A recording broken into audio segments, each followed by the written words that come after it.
Hey friends, settle in, get comfortable, because tonight we step into a modest New England farmhouse in the dead of a January night in 1765, into a version of sleep so different from your own tonight that it is almost hard to imagine living through it. Every single night, without fail, one mother's job was to rise alone in complete darkness and check a fire that could mean the difference between her children waking warm or waking dangerously cold. A bed in this house was valuable enough to be written into a will, passed down the way land was passed down, sometimes worth more than anything else the family owned. Some nights this family woke fully in the middle of the dark, lay there for a while doing nothing at all, and then simply drifted back down into a second sleep before dawn, untroubled by any of it. And a stranger passing through town might find himself sharing that exact bed with two other men he had only just met, and nobody in the entire house thought twice about it. Tonight holds a great many more of these. If a story like this has ever helped you drift off, a like and a subscribe helps this little channel find someone else who needs it too. It costs nothing, and it means more than you might think. I would genuinely love to know where you're settling in tonight. Drop it in the comments. I always read every single one. Alright, let's begin. The house is not warm. That is the first thing you would notice if you could somehow step inside it tonight in the way that matters. Not cold exactly, not yet, but not warm either. Not in the way a modern house is warm, evenly, invisibly, everywhere at once. This house is warm in one place and cold in every other place, and the difference between those two temperatures is going to shape everything that happens between now and morning. It is late in the afternoon, in the winter of 1765, in a small farming town in New England. The light outside has already started to fail, the way it does in January, sliding sideways and thin across the snow, before giving up entirely sometime around 5. Inside a modest wooden farmhouse, a family is doing what families in this house do at this hour, which is to say, they are gathering. Not because anyone announced it, because the cold announced it for them. Picture a woman standing at the hearth. Not because she is grand, she is not. Her hands are chapped from the well water, and there is flour worked into the creases of her knuckles that will not fully wash out until spring. But because the hearth is where the work is, and the work does not stop simply because the sun has. She's perhaps 30 years old. Maybe she has 3 children underfoot tonight, or maybe 2, and one has gone off to live with a married sister in the next town over, the way children sometimes did at a certain age, when a household needed fewer mouths and a neighbouring one needed more hands. Maybe her husband is out finishing something with the animals before full dark, the barn door groaning on its hinge, his breath a visible thing in front of his face. Maybe there is an older relative in the corner, a grandmother, wrapped in wool, closer to the fire than anyone else, because age and cold do not get along, and everyone in this house already knows it. This is the family we are going to spend the night with.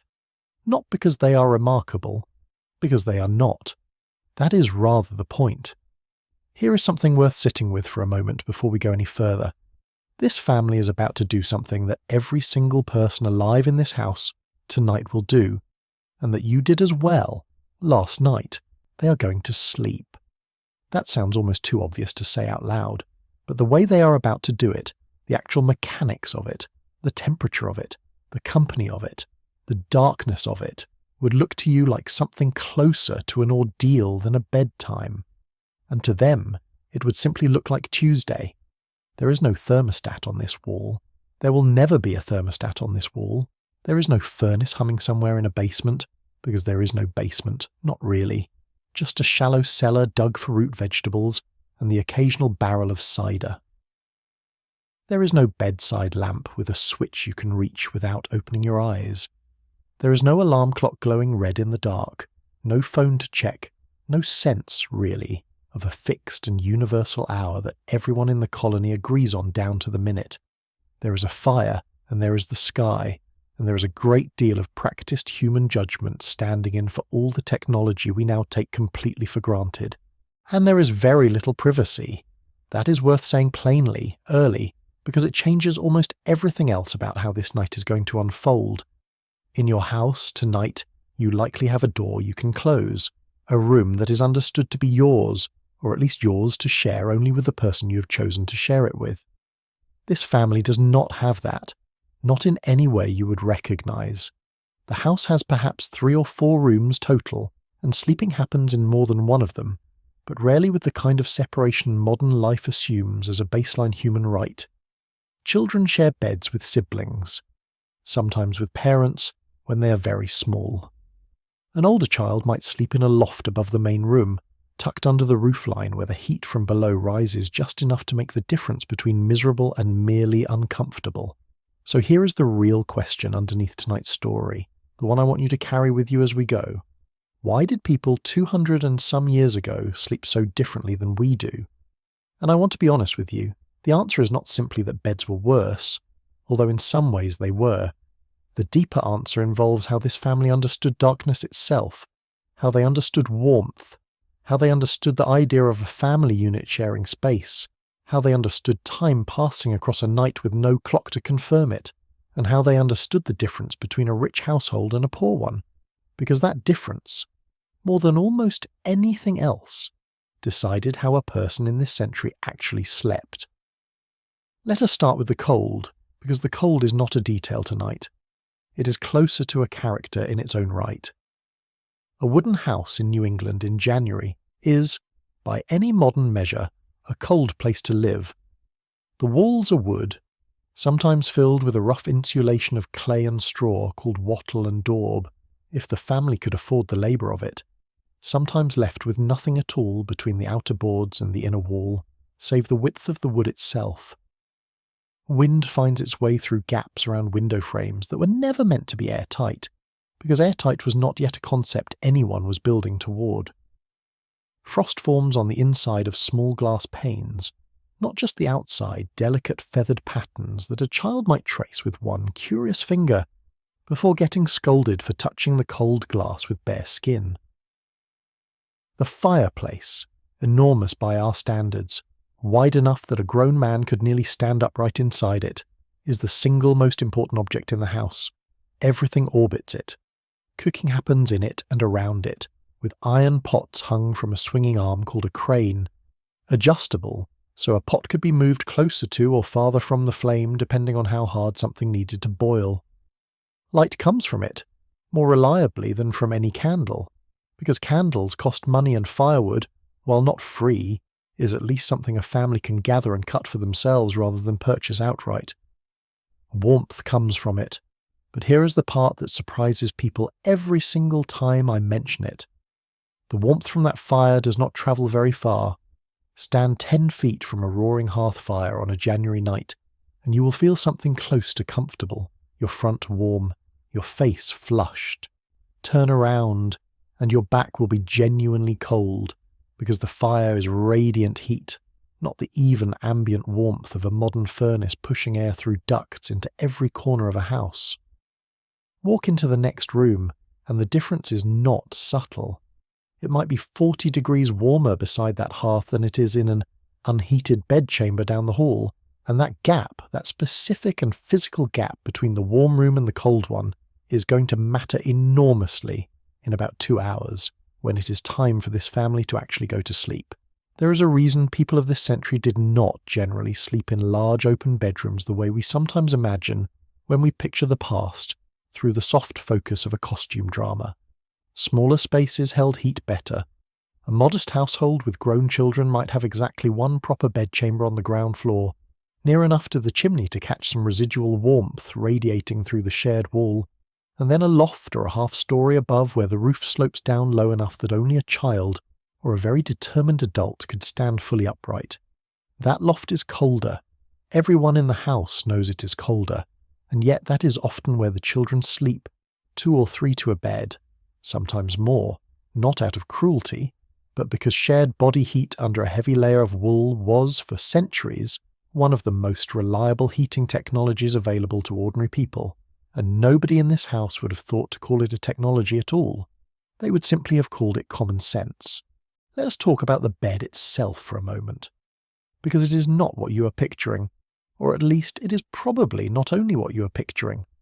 A wealthy household in this period might own a proper feather bed, a deep mattress stuffed entirely with the soft down and feathers of geese or ducks, expensive to make and expensive to replace, soft enough that a person could sink into it the way you might sink into a good hotel mattress today. This family does not have one of those, not in every room anyway. The grandmother's bed, the one closest to the fire, might be feather, because a household will always spend its softest comfort on its oldest and most fragile member first. Everyone else sleeps on something rougher. The most common mattress for an ordinary family in this century was what people called a bed tick, a large cloth casing, usually linen or a coarse woven fabric called ticking stuffed with straw. Straw is cheap. Straw is available. Straw also rustles loudly with every movement, flattens within a matter of weeks, and needs to be periodically emptied out, aired and restuffed, usually once a year around harvest time when fresh straw is easiest to come by. Some families use corn husks instead, or a mixture of straw and something called flock, which was simply scraps and waste wool too rough and irregular to be spun into thread, but perfectly serviceable for stuffing a mattress. None of this was comfortable in the way we understand comfort now. It was functional. It kept a body up off a cold wooden bed frame, and in this century that alone counted as a genuine luxury compared to sleeping directly on the floor, which poorer families, and certainly enslaved people held in bondage on larger farms and plantations, very often did. And here is something that tends to surprise people the first time they hear it. Beds, in this century, were not simply furniture. They were property, in the fullest legal sense of that word, valuable enough to be named specifically in wills, passed down from a mother to a daughter, listed in probate inventories alongside livestock and land, sometimes worth more than any single other object a household owned outside of the house itself. A good feather bed, with its bolster and pillows and coverlet, could represent a genuinely significant portion of a family's total worldly wealth. When a woman married and left her childhood home, it was not unusual for a bed, or at minimum a set of bedding, to travel with her as part of what she brought into the marriage, sometimes specifically named in the marriage arrangement itself. Think about that for a moment. A bed was not simply somewhere you slept. It was something you inherited, something you were given, something written down by a clerk with a quill in a leather-bound ledger because it mattered that much. This is part of why beds were shared so routinely and so unremarkably across this entire century. It was not only about warmth, though warmth was certainly part of it. Beds were expensive and houses were small, and a family with 5 children and 3 rooms simply did not have the option of giving every single person their own sleeping space, their own mattress, their own 4 walls. 2 sisters sharing a bed was ordinary. A younger child sleeping crosswise at the foot of a parent's bed for the first few years of life was ordinary. Even adults who were not related by blood, travellers passing through, a hired hand during harvest season, an apprentice learning a trade, might find themselves sharing a bed with someone they had met only that afternoon, because inns and households alike often simply did not have enough beds to go around, and the social expectation of privacy that we now consider almost sacred simply had not yet been invented in the form we know it. I find that detail genuinely fascinating the more I sit with it. We tend to assume privacy is a basic and eternal human need, something every person in every century has quietly craved the same way we do now. And people of this century certainly wanted some things we would recognise: dignity, warmth, rest, a measure of control over their own circumstances. But the specific modern expectation that a bedroom belongs to exactly one person, or one couple, and that sharing it with a stranger would be strange or uncomfortable, that expectation is younger than you might think. It grew up alongside larger houses, cheaper glass, better heating, and a general rise in what people could afford to consider necessary rather than luxurious. Now, what did this family actually wear to bed? Not their daytime clothes, though poorer households sometimes did sleep partially dressed on the coldest nights, layering on whatever wool they had, rather than undressing into the cold air even briefly. But the more common practice, for those who could manage it, was a specific garment made for sleeping, Men wore a nightshirt, a long loose linen garment reaching to the knee or below, essentially a simplified version of the shirt worn underneath daytime clothing, just longer and looser. Women wore something similar, sometimes called a shift or a sleeping gown, again usually linen, again loose and unstructured, nothing like the fitted, laced, boned garments worn during waking hours, and on the coldest nights, nearly everyone, men, women and children alike, wore a nightcap. I want to linger on the nightcap for a moment, because it tells you something real about how this century thought about cold. A significant amount of body heat is lost through an uncovered head, and while this family would not have explained it in those precise terms, they understood the practical result of it quite clearly. A simple knitted or linen cap, snug over the ears, made a genuine difference to how warm a person felt lying in an unheated room, and so nightcaps were worn by almost everyone, in almost every household, regardless of wealth. There is something almost comical about the image now. A farmer in a floppy linen cap climbing into bed beside his wife in her matching cap, both of them looking a little ridiculous to a modern eye. But it worked, and frankly, on a night this cold, dignity was not really the priority. Getting into that bed, though, that is where tonight's story gets genuinely uncomfortable, in the most honest sense of that word. A bed that has not been slept in all day, in a room with no fire, in a house where outdoor temperatures might sit well below freezing, does not simply feel cool to the touch. It feels almost shocking, a cold that seems to reach up through the linen and the straw and press directly against bare skin the moment a body settles into it. Families who could afford the object used something called a warming pan to fight this directly, a long-handled metal pan, usually brass or copper, filled with hot coals from the hearth, and run quickly back and forth across the sheets just before bedtime, heating the fabric enough to take the worst edge off the cold before anyone actually climbed in. This family owns one. It is not fancy, the brass a little dented, the handle worn smooth from years of hands gripping it on winter evenings, but it works, and on a night like tonight it is doing honest labour. Not every family had one. A poorer household might instead heat a stone or a brick in the hearth fire, wrap it in cloth and tuck it down near the foot of the bed instead. A cruder but still surprisingly effective version of the same basic idea, a little pocket of stored warmth to blunt the worst of the initial cold. Others simply endured it, climbing into a genuinely frigid bed and curling tight until shared body heat, and the sheer insulating bulk of enough wool blankets gradually did the work instead. For families with a bit more money, there was another layer of defense against the cold, and it is one of my favorite details in this entire story. Bed curtains. A wealthier household, a merchant family in a nearby town, or the local minister, whose position tended to come with a slightly better furnished house than most of his congregation could afford,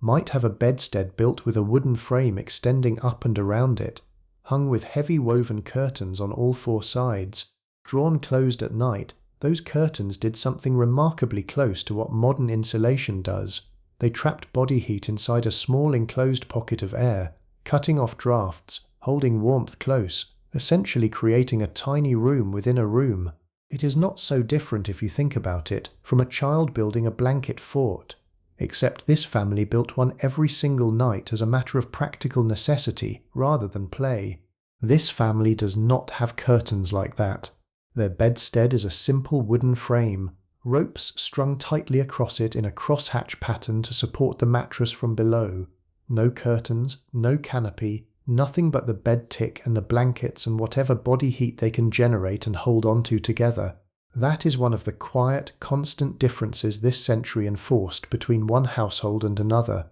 Wealth did not usually show up as some dramatic, obvious luxury. It showed up as small, practical differences in how warm a person managed to stay on a night exactly like this one.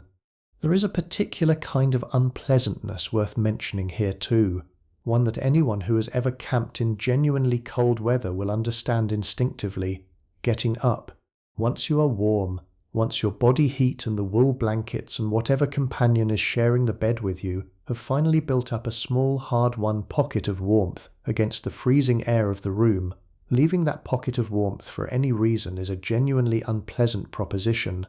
and yet it happens every single night for reasons ranging from a crying child to a full bladder to a fire that needs tending before it dies out completely and leaves the whole house to the mercy of the cold. Leaving a warm bed on a January night in this century was not a mild inconvenience the way it might be in your climate-controlled house tonight. It was a small act of genuine physical courage, repeated as many times as the night demanded, by whichever family member drew the short straw of needing to get up. Speaking of needing to get up in the middle of the night, there is something I want to address directly, because it comes up constantly whenever this topic gets discussed online, sometimes with more confidence than the actual historical evidence really supports. You may have heard the claim that people in past centuries did not sleep through the night the way we do now, that instead they woke naturally partway through, spent an hour or so awake in the darkness, and then returned to a second period of sleep before morning. This idea,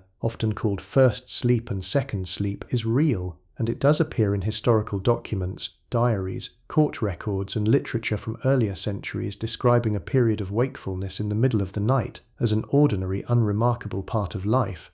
But here is the honest, careful version of that claim, rather than the tidy internet version. The evidence for segmented sleep is strongest in certain times and certain places, and historians still debate how universal it truly was, how much it varied by season, by region, by class, and by how much artificial light a household had access to. It is entirely plausible, even likely, that a household like the one we are visiting tonight experienced something resembling this pattern on many winter nights, waking sometime in the deep hours of darkness, lying quietly for a while, tending the fire, perhaps talking softly, perhaps simply lying awake in the dark before drifting back down into sleep before dawn.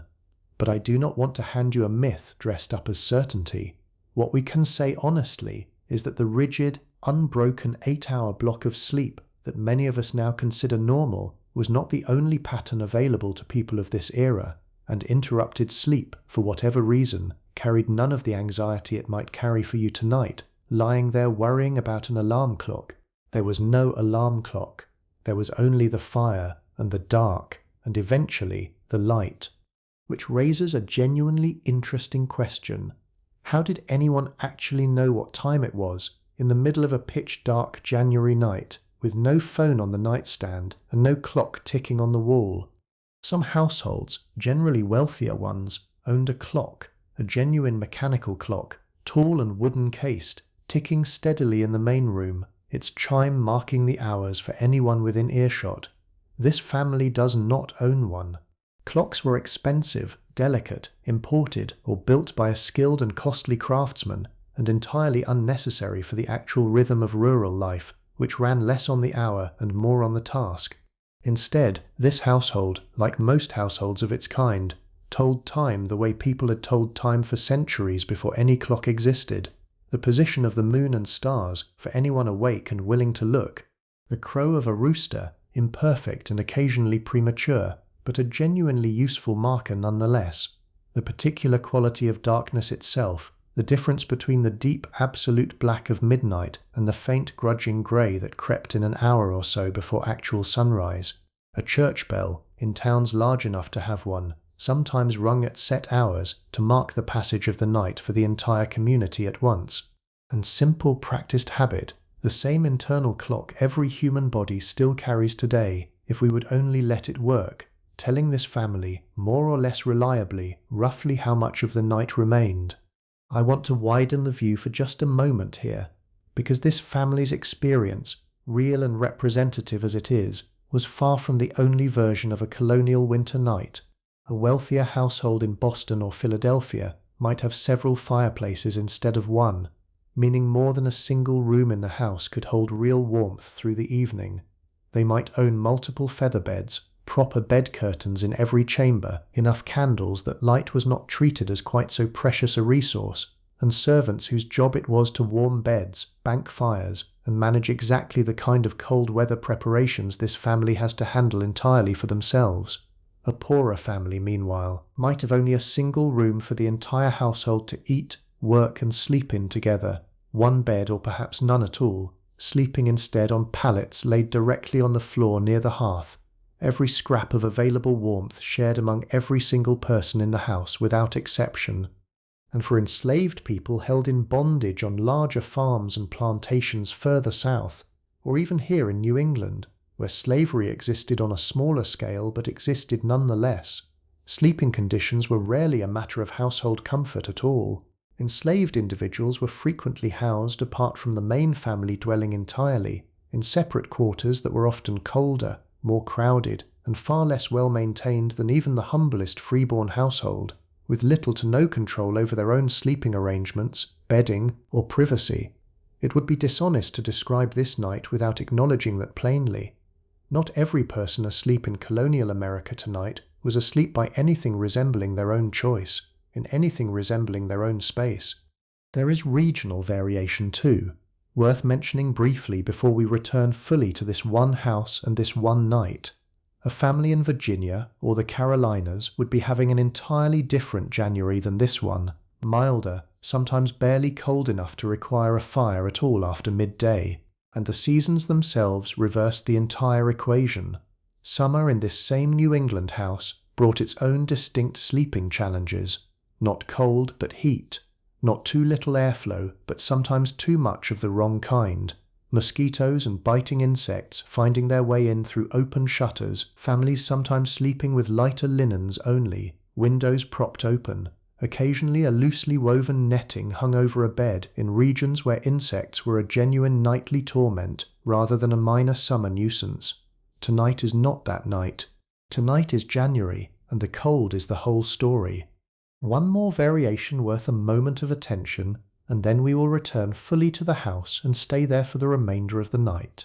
Travellers, a person moving between towns in colonial New England, whether a merchant on business, a preacher visiting a distant congregation, or simply someone without family nearby, relied on inns and taverns for lodging, and the sleeping arrangements at these establishments were almost aggressively communal, far more so than most travellers today would ever expect. It was entirely ordinary for a traveller to be assigned not a private room, but a shared bed, sometimes with a complete stranger, sometimes with 2 or 3 strangers at once, if the inn was full and the night was cold enough that nobody wanted to argue about it. Innkeepers were not being rude by asking guests to share. They were simply operating within the same basic logic as every household in the colony. Beds were scarce, warmth mattered more than privacy, and a stranger's body heat, unfamiliar as it might be, was preferable to a night spent freezing alone. Now let us go back inside and stay there. It is early evening, the fire built up high for cooking, and supper is a simple affair tonight, the way it usually is in the depths of winter, when the garden has long since gone to frost and the family is living largely off what was preserved back in the fall. A thick stew, probably, some salted pork worked in alongside dried beans, and whatever root vegetables survived the cellar through the cold months, turnips perhaps, or a few last onions.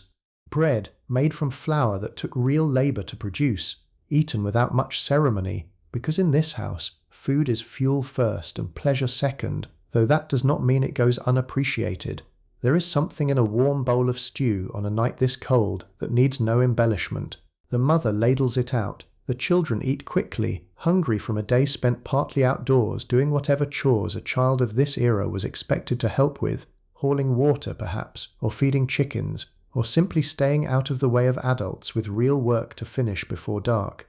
The evening after supper is short, shorter than you might expect, and this is one of the genuine significant differences between this century and yours. Darkness in a New England January arrives brutally early, sometimes before 5 in the afternoon, and once it has fully arrived, there is remarkably little for this family to do about it, beyond the light thrown by the fire and whatever candles they choose to spend. And candles, unlike firewood, cost real money, or at minimum real labour, since many families made their own from rendered animal fat, a smelly, time-consuming process usually done in bulk once or twice a year, rather than something attempted fresh each evening.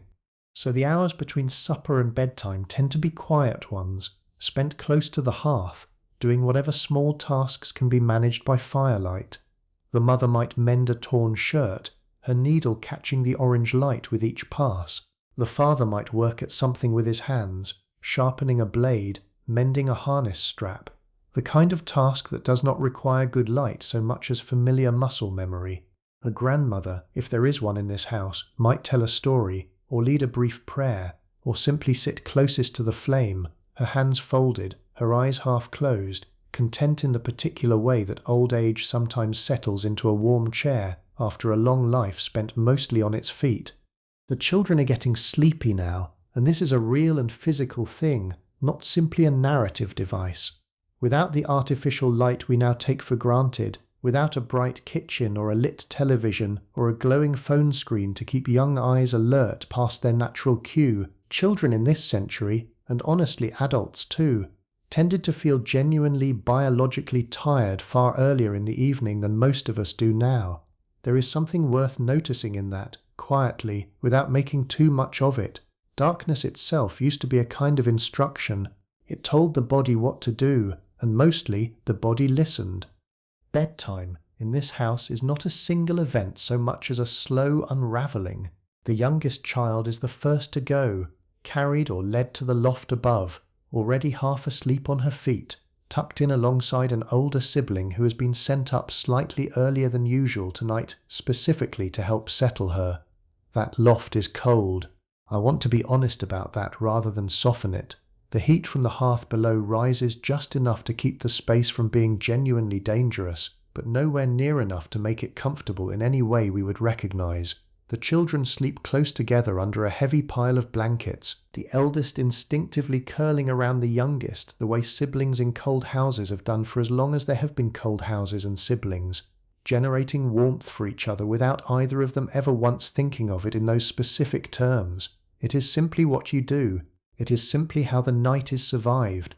The mother, before she herself lies down, will make one final round through the house, the kind of quiet, unremarked labour that fell almost entirely to women in households like this one, and rarely gets mentioned in the grander histories. She checks the children in the loft, pulling a blanket back up over a small shoulder that has already worked its way free. She checks the fire, adding one or two final logs, arranged in a particular way meant to burn slow and steady through the deepest hours of the night, rather than blaze bright and burn out quickly. She banks the coals, raking ash carefully over the glowing embers, not to smother them completely, but to slow them, to preserve just enough heat and just enough life in that fire that it can be coaxed back to a real flame in the morning, without needing to be built entirely from scratch. This is a skill, genuinely, one passed down and practiced and occasionally failed at, because a fire banked wrong either dies out completely by morning,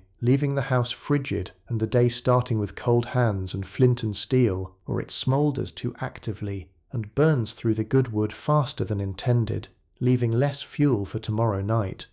And then, finally, it is her turn, and her husband's, to prepare for bed themselves. The warming pan comes down from its hook near the hearth, and the father fills it with a careful shovelful of hot coals. Not too many, just enough to heat the metal through without scorching the sheets if it lingers too long in one place. He carries it into the bedchamber, and you can hear it before you can see it in the dark. A faint metallic scrape as the long handle brushes the doorframe, and then the soft, steady sound of it being worked back and forth across the bed, up near the pillows first, then down along the length of the mattress, the smell of warmed linen rising faintly into the cold air of the room. It only takes a minute or two. It makes an enormous difference. The room itself, away from the fire, holds a particular kind of cold that is worth trying to actually picture rather than simply naming. Not the sharp, immediate bite of stepping outside into open wind, but something quieter and more patient, a cold that has settled into the wood of the walls and the floor beneath bare feet, a cold that seems to come from everywhere at once rather than any single direction. The small window, its glass thick and slightly wavy the way old glass often was, has a faint skin of frost gathering in one corner, and beyond it, if you looked, you would see almost nothing at all, just the vague pale suggestion of snow catching what little moonlight has made it through the clouds tonight. They undress quickly, not out of modesty so much as simple practicality, because standing still and exposed in air this cold is its own small punishment, best minimized. The nightshirt goes on, the cap follows it, snug over the ears, and then, finally, The bed, still holding a faint residual warmth from the pan, though that warmth is already beginning its slow retreat back into the surrounding cold the moment the pan is removed. Here is the part that always strikes me every time I sit with this image. The first few seconds of lying down in that bed would have been, by any modern comfort standard, genuinely unpleasant. Cool linen against skin, a mattress that rustles faintly with every shift of straw beneath the ticking, blankets that need to be pulled up and tucked and adjusted more than once before the body settles into something resembling comfortable. And then, slowly, over the course of several minutes, something changes. Two bodies, close together under a heavy pile of wool, begin to do what two bodies have always done for each other in the cold. The space beneath the blankets warms, not quickly, not all at once, but steadily, the way a small fire builds, until eventually there is a genuine, private pocket of warmth held tight against the enormous cold pressing in from every other direction in the house. This is worth pausing on, because I think it explains something real about why bed sharing was so unremarkable in this century, beyond the simple economics of it. There is a particular, specific comfort in shared warmth on a genuinely cold night, one that modern life, with its individual climate-controlled bedrooms and its private mattresses, has mostly engineered away from us. This family did not choose to share their warmth out of some deep sentimental commitment to togetherness, though there was likely plenty of that too. They shared it because it worked. Because a body alone in a cold bed on a night like this one stays cold far longer than two bodies together. And everyone in this house, down to the smallest child in the loft, understood that on some instinctive, unspoken level, out beyond the walls, the wind is doing what New England wind does in January, picking up in occasional gusts that press audibly against the wooden siding, a low, steady pressure punctuated by the sharper creak of the house settling against it. Somewhere out in the barn, an animal shifts its weight, the sound carrying faintly across the dooryard, in the particular way sound travels on very cold, very still nights, further than it has any right to. A dog, if the family keeps one, might be curled somewhere near the hearth still, not banished outside on a night this bitter, earning its keep in part simply by being one more warm body in the house. The fire in the main room continues its slow work through all of this, the banked coals glowing a deep, steady orange beneath their careful layer of ash, giving off just enough heat to keep the room nearest the hearth from ever quite reaching the true cold of the rest of the house. That glow, if you could see it from the bedchamber doorway, would be nearly the only light left in the entire dwelling now. The last candle was snuffed some time ago, deliberately, because candles left burning unattended through a night were both a waste of a genuinely valuable resource and a real fire hazard in a house built almost entirely of wood, thatch, and dried timber. So the darkness that settles over this house once that final candle goes out is a darkness almost nobody living in a modern city has ever actually experienced. No streetlight leaking through a curtain, no glow from a neighbouring house, no small electronic light blinking somewhere in a corner. Just black, complete and total, save for that faint orange breathing of the embers in the next room and whatever thin moonlight the clouds allow through the frosted window. It is worth drifting away from this house for just a few minutes here, because at this exact same hour, in a handful of other households scattered across the colonies, this same cold January night is being handled quite differently, and the contrast tells you something the single household alone cannot.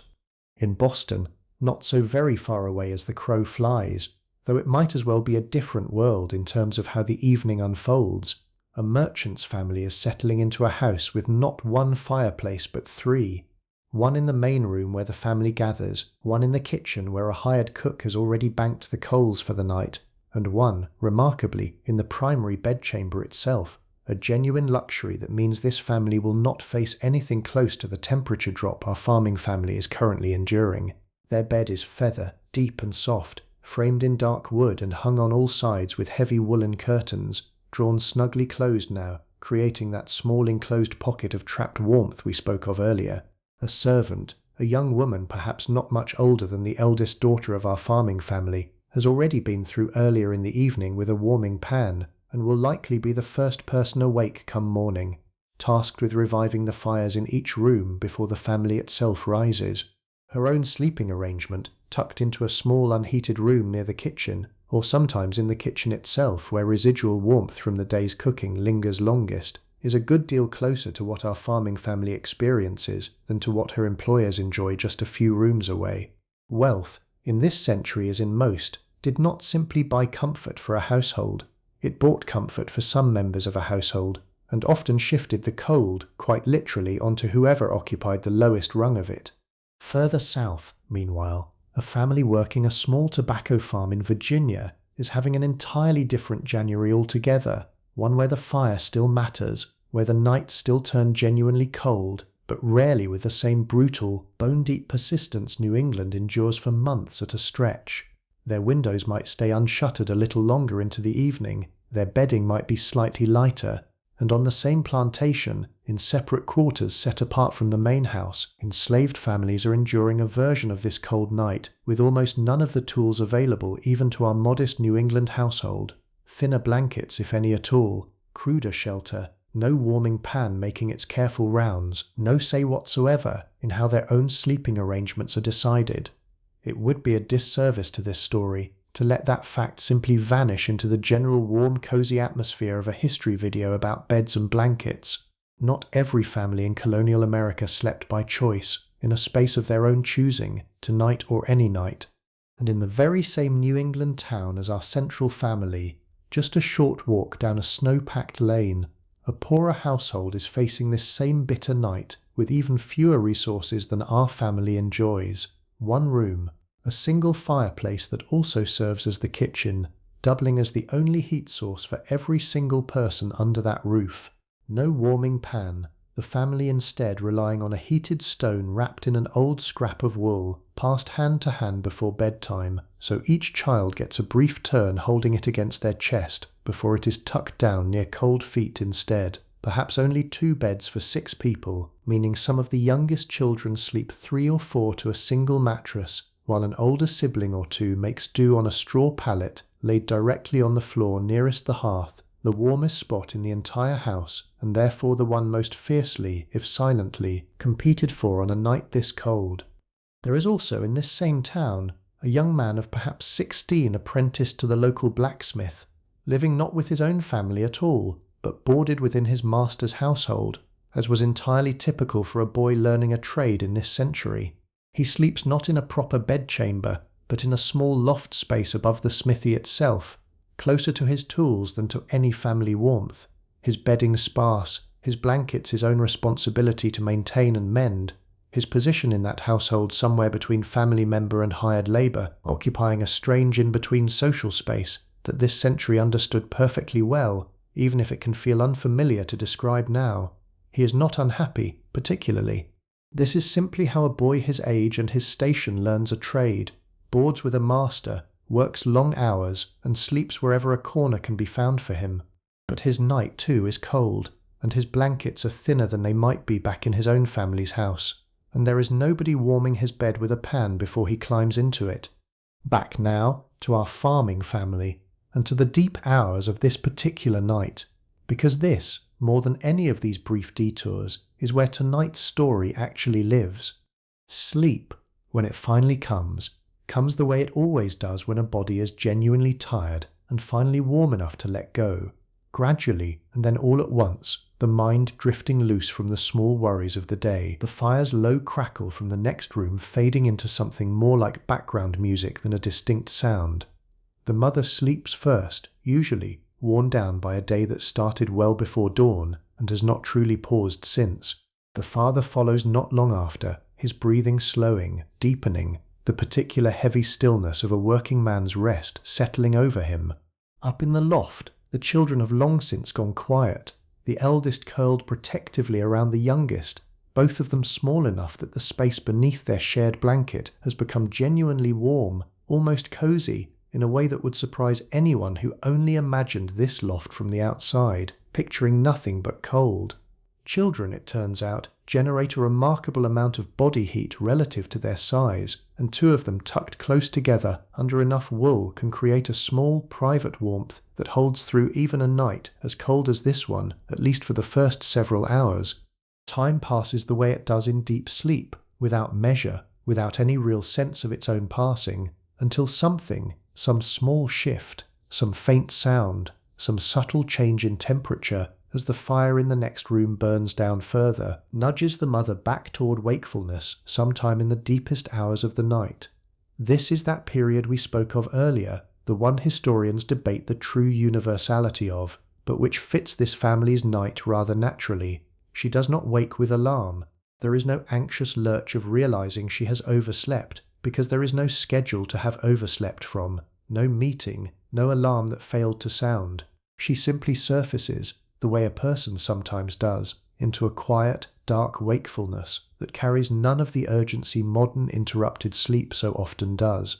She lies still for a moment, listening. The wind has shifted slightly, no longer gusting quite so hard against the west wall, settling instead into a steadier, lower pressure that she recognizes, without quite thinking about it in words, as the sound of a very cold, very still night rather than an actively stormy one. Somewhere beneath the blankets beside her, her husband's breathing continues its slow, even rhythm, undisturbed. She might lie there for a while simply thinking, the particular unhurried thinking that seems to only visit a person in the genuine dark and quiet of the middle of the night, thoughts about tomorrow's chores, about a child's cough that has not quite cleared up, about nothing at all in particular, just the loose drifting thoughts of a mind with nowhere urgent to be. Eventually she rises, not because anything is wrong, but because the fire needs checking, and this is a task she has performed enough times across enough winters that her body seems to do it almost without conscious decision, swinging her legs out from under the warm blankets into air that feels shockingly cold against skin that has spent the last several hours cocooned in warmth. She does not light a candle for this. There is no need. Her feet know the floor of this house, know exactly how many steps separate the bedchamber from the hearth, know precisely where the woodpile sits and how the iron poker feels in her hand, even in complete darkness. She works the coals gently, stirring just enough life back into them to see if a small addition of kindling might catch, adds a single piece of wood, not much, just enough to keep the fire alive through the remaining hours without wasting fuel that will be needed again tomorrow night. While she is up, she checks the loft as well, climbing the few narrow steps quietly, feeling in the dark for two small shapes beneath a pile of blankets, confirming with her hands rather than her eyes that both children remain properly covered, that no small arm or foot has worked its way free into the cold. This is a small, wordless ritual, repeated most nights, unremarked upon by anyone in the family, because it simply happens, the way breathing happens, the invisible labour of a mother tending to a household even in the deepest hours of a night nobody else will ever fully witness. There is something quietly moving about that, I think, the more I sit with it. No one will thank her for this in the morning. No one will even know it happened, beyond noticing that the fire was somehow still glowing when the house woke, and the children were somehow still warm. That kind of labour, invisible, repeated, unrecorded, makes up an enormous portion of what actually kept families like this one alive and functioning through winters like this one, and it rarely makes it into the grander histories at all. She returns to bed, the cold of the floor still clinging faintly to her feet as she slides back beneath the blankets, curling instinctively toward the warmth her husband's body has held in her absence. Within a few minutes, that warmth reclaims her fully, and sleep, the second sleep, comes again, easier this time, deeper, carrying her through toward the coldest and quietest hours still to come. The coldest part of any winter night is not midnight, whatever intuition might suggest. It is the hour or two just before dawn, when the fire, however carefully banked, has burnt down to its lowest ebb, and the accumulated warmth of the entire previous day has finally, fully drained out of the house into the surrounding dark. This is the hour our story settles into now, and it asks for a slower kind of attention than anything that has come before it. The window has gathered more frost across its small panes, thick enough now that almost no moonlight makes it through at all, just a faint diffused greyness that tells you dawn is still some distance off but not an infinite distance. The wind outside has died down to something closer to stillness, the kind of profound quiet that only ever seems to settle over deep snow in the hours before first light, as though the whole world has finally exhausted itself and gone still along with the house. Inside, everyone sleeps. The fire in the main room has shrunk to a small cluster of glowing coals beneath their ash, giving off almost no visible light now, just the faintest suggestion of warmth radiating a few feet in any direction, not nearly enough to reach the bedchamber, not nearly enough to touch the loft above. The cold in every room but that narrowest circle around the hearth has settled fully into the wood and plaster of the house, patient and complete, the way it does only in the deepest hours of the coldest nights. And yet, beneath the blankets, in both the bedchamber and the loft, something quietly remarkable is still holding. Human warmth, shared and layered under enough wool, is a genuinely resilient thing, more resilient than the surrounding cold might suggest it should be. The mother and father sleep close, her back against his chest, the particular unconscious geometry two bodies find together after enough years of sharing a bed that it no longer requires any thought at all. Up in the loft, the children have shifted in their sleep without waking, but remain tangled together in more or less the same protective arrangement they fell asleep in. Warmth preserved not by any conscious effort now, but simply by the physics of two small bodies refusing to give up the heat they have already made. If the fire were to go out completely tonight, and on some nights, in some households it did, the difference would be significant, though rarely genuinely catastrophic for a family prepared with enough blankets and enough shared warmth to see them through until morning. The house would grow colder still, the coldest room reaching very near the outdoor temperature by the deepest hour before dawn. Water left standing in a basin might freeze solid by morning, a thin skin of ice forming across its surface, sometimes thick enough to need breaking before anyone could use it to wash. But the family itself, tucked beneath enough wool, sharing enough body heat, would generally survive the discomfort without genuine danger, and would simply face a colder, harder morning than usual, the fire needing to be built entirely from scratch with flint, steel, and dry tinder, rather than coaxed back to life from a bed of surviving coals. Tonight, though, the coals hold, thanks to that careful banking earlier in the evening and the brief midnight tending the mother gave them, without waking anyone else in the house. It is a small victory, unremarked, unnoticed by anyone but her, and by morning it will mean the difference between a fire rebuilt in a few patient minutes and a fire that must be summoned entirely from nothing. There is a particular kind of silence that belongs only to this hour, and I think it is worth sitting inside for a moment rather than rushing past it. Not the silence of an empty house, but the silence of a full one, every person inside it asleep, every breath slow and even, every sound that might otherwise fill a day, voices, footsteps, the scrape of a chair, the clatter of iron against iron in the kitchen, entirely absent, just breathing, just the occasional soft settling of the house itself, timber contracting slightly in the deep cold, a sound so faint and so familiar to everyone inside that not one of them stirs at it, just the snow outside, deep and undisturbed, holding its own kind of silence across the entire sleeping town.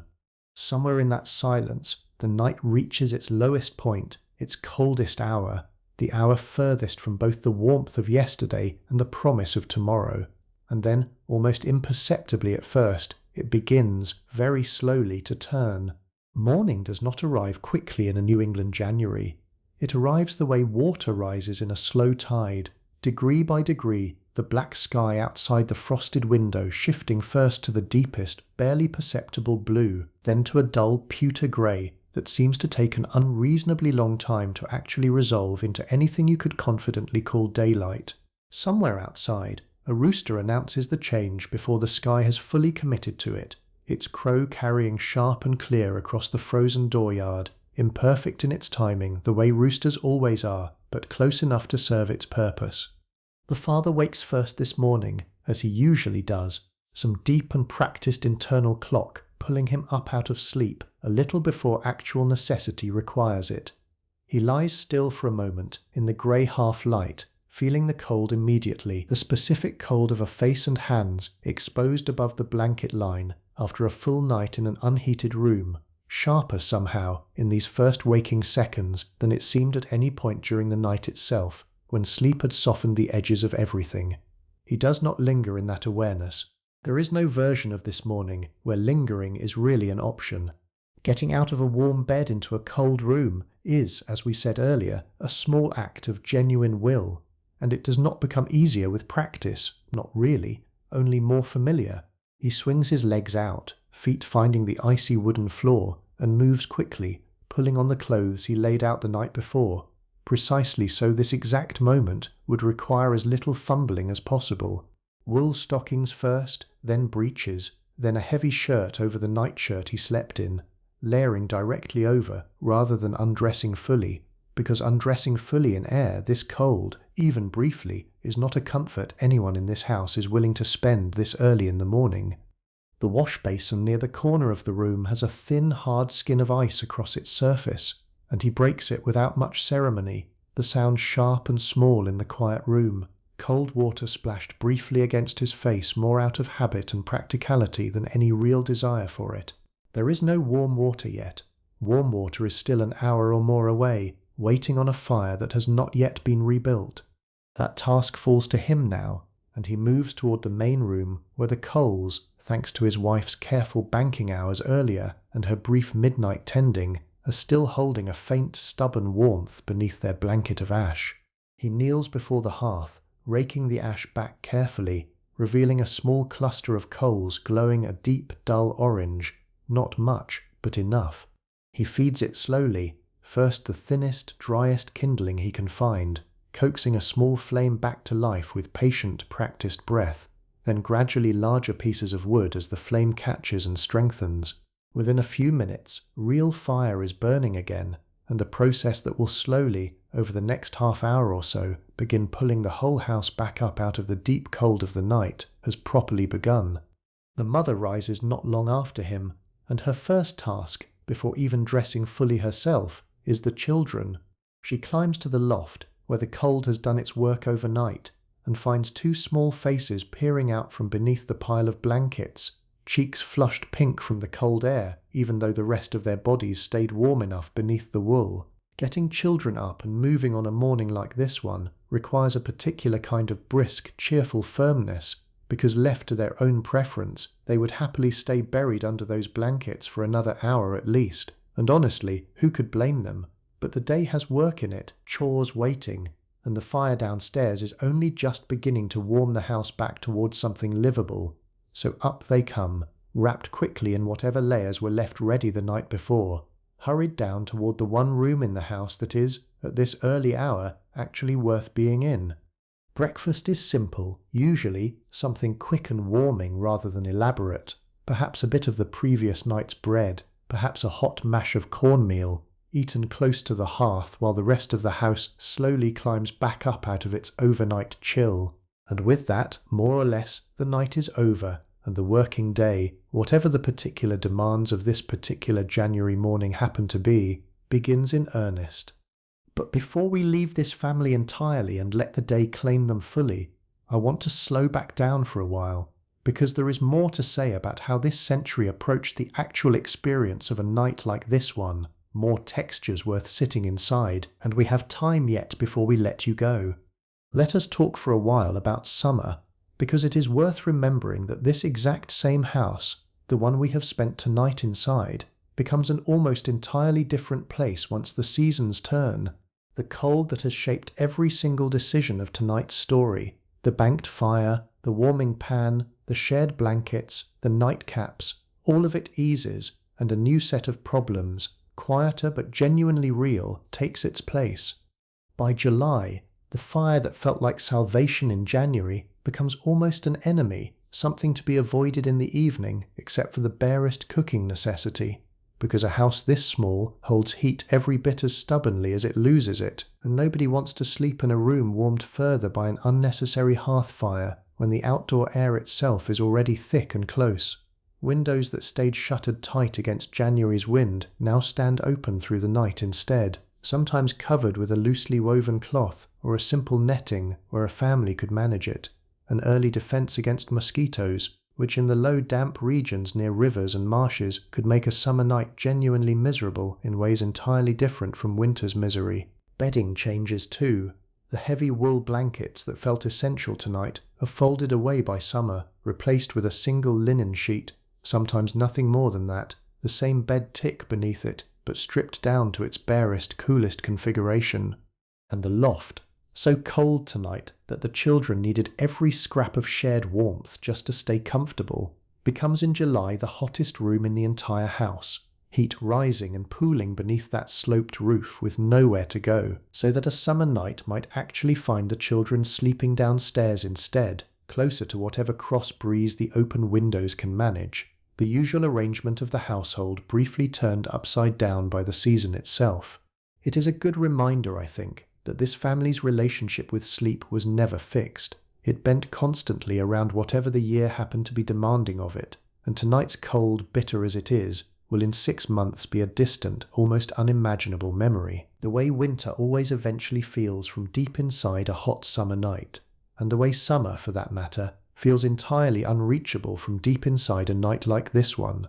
There is something else worth mentioning about objects in this house, beyond simply the bed itself, because a household like this one held very few possessions total, and the ones it did hold tended to carry more meaning, more history than we generally attach to objects now. Consider the quilt folded at the foot of the parents' bed, one among several blankets layered there tonight. It was pieced together, patch by patch, from scraps too small and too worn for any other use, old dresses, worn-out shirts, remnants left over from larger sewing projects across years, each fragment carrying some small trace of its previous life even after being cut down and stitched into something new. The mother's own mother likely made a version of this exact quilt for her when she married and left her childhood home, and the mother has since made her own for her eldest daughter, set aside already in a wooden trunk against the day that daughter marries and needs it. A quilt like this was never simply bedding. It was, in its own quiet way, a kind of record, hands and years and worn-out garments all folded together into something that still, tonight, keeps a family warm.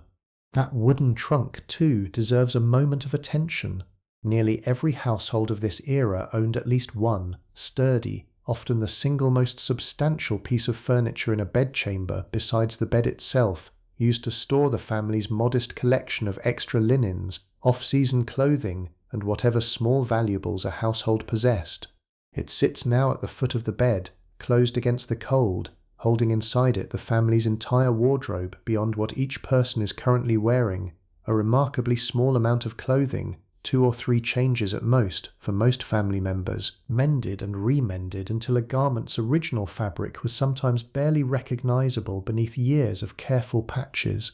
Shoes and stockings, removed for the night, sit near the trunk rather than under the bed, kept close enough that cold feet in the morning will not have far to search for them in the grey early light. It is a small detail, but a telling one. Every choice in a house like this one, down to where a pair of shoes gets placed before sleep, carries a thread of practical thinking behind it, refined not through any formal system but through generations of ordinary people simply learning, night after night, winter after winter, what actually worked.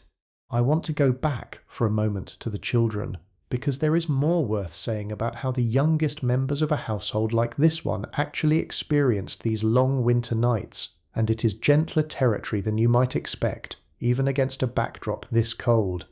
If there were an infant in this house tonight, and in many households of this size and era, there very often was, its sleeping arrangement would look nothing like what we might now consider standard. A cradle, small and low, carved simply from local wood, sat close beside the parent's bed, near enough that the mother could reach out in the dark without fully waking and rock it gently back into stillness the moment a small cry threatened to break the quiet. Some cradles rocked on curved wooden runners, a design old enough that its exact origins are hard to trace, simple and effective, the kind of gentle, repetitive motion that seems to soothe infants across every culture and every century, including, if you think about it, whatever nursery furniture exists in your own family's history. The mother might nurse an infant more than once through a night like this one, waking briefly, drawing the small warm bundle into the bed itself for a while, rather than leaving it in the colder cradle, the two of them settling back into something close to sleep together, before she eventually returns the baby to its cradle once it has drifted off fully. This happened quietly, unremarked, an entirely ordinary part of countless winter nights across this century. Women managing an infant's needs in complete darkness, guided by touch and long familiarity, rather than any light at all, because lighting a candle for a task this routine would have been, in most households, an unnecessary expense.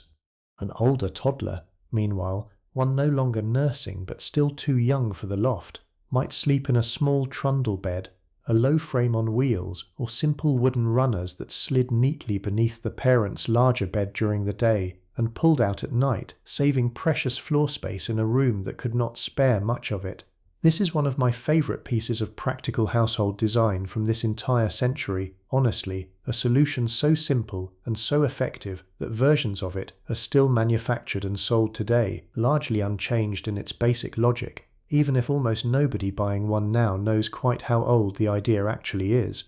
Lullabies existed too, of course, though we know relatively little in specific detail about which songs a family like this one might have actually sung, since so much of it passed only through voice and memory, rather than being written down by anyone with reason to record it. But singing a small child towards sleep, low and repetitive, a soft melody in the dark broken only by the occasional creak of a rocking cradle, is old enough and universal enough across cultures and centuries that it would be strange to imagine this house, on a night this cold, entirely without it. Perhaps the mother hums something under her breath as she settles the infant, half remembered from her own mother's voice decades earlier, the tune outlasting whatever words might have once to belong to it, carried forward the way so much of ordinary domestic life was carried forward in this century, quietly, by memory, from one generation of women to the next.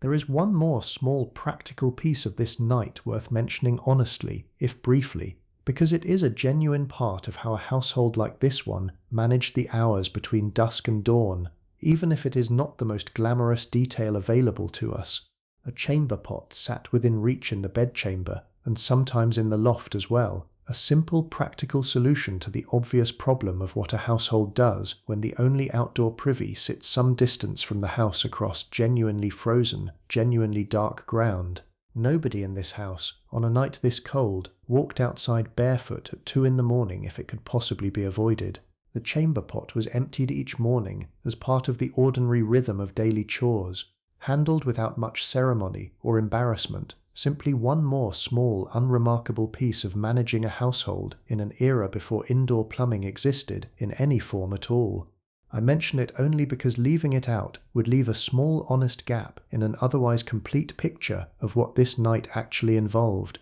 and honesty, even about small unglamorous details, is part of what makes a story like this one worth telling properly.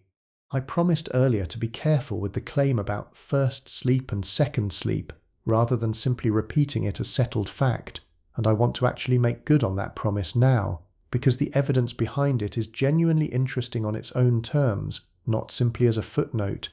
Historians studying this question have drawn largely on written sources, diaries, court records, medical texts, and literature from earlier centuries in Europe that refer casually to a period of nighttime wakefulness as though it needed no special explanation at all, mentioned the way we might mention checking a phone before falling back asleep, unremarkable, assumed, requiring no justification. Some of these references describe prayer during this waking period. Some describe quiet conversation between a husband and wife. Some describe small household tasks, tending a fire, checking on a sick relative, and then, once whatever the waking hour called for had been addressed, a return to what these sources sometimes called second sleep, treated as an entirely distinct and separate phase from the sleep that came before it. What makes this genuinely uncertain rather than simply established is how directly this specific European evidence can be applied to colonial American households a century or more later in a different climate, a different culture, and often with somewhat different access to artificial light. Some historians argue the pattern likely persisted broadly wherever artificial light remained scarce and expensive, which would certainly describe our farming family tonight. Others urge caution, noting that sleep patterns likely varied considerably by individual constitution, by season, by how physically exhausting a person's daily labor happened to be. and by how cold or warm a particular night was, since genuine discomfort, from cold especially, could just as easily produce broken, fragmented sleep for reasons having nothing to do with any deliberate cultural pattern at all. I think the honest position, the one I actually believe after sitting with this question for a while, sits somewhere in the middle of those two views. It seems entirely plausible, likely even, that many nights in a household like this one did include some period of wakefulness in the deep hours, driven partly by darkness itself removing any pressure to stay in bed until a fixed hour, partly by the simple discomfort of cold occasionally disturbing sleep, and partly, perhaps, by whatever genuine biological rhythm segmented sleep may represent for humans generally, when artificial light is not there to suppress it. But I want to resist handing you a clean, tidy claim that every single person in colonial America woke at exactly the same predictable hour each night for a nice quiet chat before returning to bed. The truth, as it usually is messier and more human than that, full of real variation, real uncertainty, and real individual difference, even within a single household from one night to the next. What we can say with real confidence, though, is this. Whatever waking happened in the night carried none of the particular modern anxiety so many of us now attach to interrupted sleep, the frantic mental math of counting remaining hours, the dread of an alarm clock that will not care how tired you are when it goes off regardless. This family, if they woke in the night, woke into a world with no fixed external clock demanding anything specific of them at any specific hour. The day would begin more or less with the light, whenever the light chose to arrive, and until then, the night belonged to them, cold as it was, entirely on its own terms. Let me widen out once more, briefly, to the towns and cities of this era, because rural farming households like ours were common enough, but far from the only version of colonial life, and city living reshaped this same basic set of problems in its own distinct ways. A modest household in Philadelphia or New York, smaller and more tightly packed than a rural farm, might sit close enough to neighbouring houses on either side that shared walls actually helped retain a small amount of additional warmth, an accidental benefit of urban crowding that a more isolated farmhouse simply could not access. Firewood, though, had to be purchased rather than cut and gathered from one's own land, which meant urban families sometimes burned more cautiously, more sparingly, than a rural family with acreage of forest to draw from. Coal was beginning to see some limited use in certain city households by this period as well, particularly in regions where it could be brought in relatively easily by ship or river, though wood remained by far the dominant fuel for most ordinary households throughout the colonies. An apprentice or a servant living within an urban household, much like the blacksmith's apprentice we met briefly earlier, typically occupied whatever space the household could least profitably use for anything else. A small room above a shop, a corner of an attic, sometimes literally a spot on the kitchen floor near the last of the evening's fire. Their sleeping conditions depended enormously, and often quite unfairly, on the specific temperament and generosity of the master or mistress of the household they served within. Some employers provided genuinely adequate bedding and a reasonably warm space as a matter of basic decency. Others provided the barest legal minimum and no more, and the historical record makes clear that the difference between those two situations could be enormous for the young person actually living it. It is worth taking a moment to actually look at the house itself, the physical shape of it, because the architecture of a New England farmhouse in this period was not accidental. It was, in its own quiet way, a direct response to exactly the kind of night we have been describing, refined over generations by families who had no interest in theory and every interest in simply staying warm. Many houses of this type followed what later generations would come to call a salt box shape, steeply pitched in front, sloping low and long toward the back, an asymmetrical silhouette that looks almost accidental until you understand what it was actually doing. That long, low rear slope reduced the surface area exposed to the prevailing winter wind, which in New England tends to come hardest from the northwest, meaning a house oriented correctly could use its own roofline as a kind of windbreak, deflecting the worst of a January gust up and over rather than letting it strike a tall flat wall directly. At the center of the house, and this detail matters enormously, sat a single massive chimney built thick with stone and brick, serving multiple fireplaces at once, one for the main room, sometimes a smaller one for a secondary room or the kitchen if it was separate, building the chimney at the very centre of the house rather than at an outer wall the way later architectural styles often preferred, meant that the warm masonry itself sat surrounded by living space on every side, radiating a small amount of stored heat into every adjoining room throughout the night, long after the fire's direct flame had died down to coals. This family's bedchamber shares a wall with that central chimney, which is precisely why it stays measurably warmer than the loft above, which sits further from that same stored masonry heat. None of this was accidental. It was the accumulated, hard-won wisdom of people who had spent a great many cold winters figuring out, through trial and genuine error, exactly how a house needed to be built to survive them. Windows, too, tell their own story.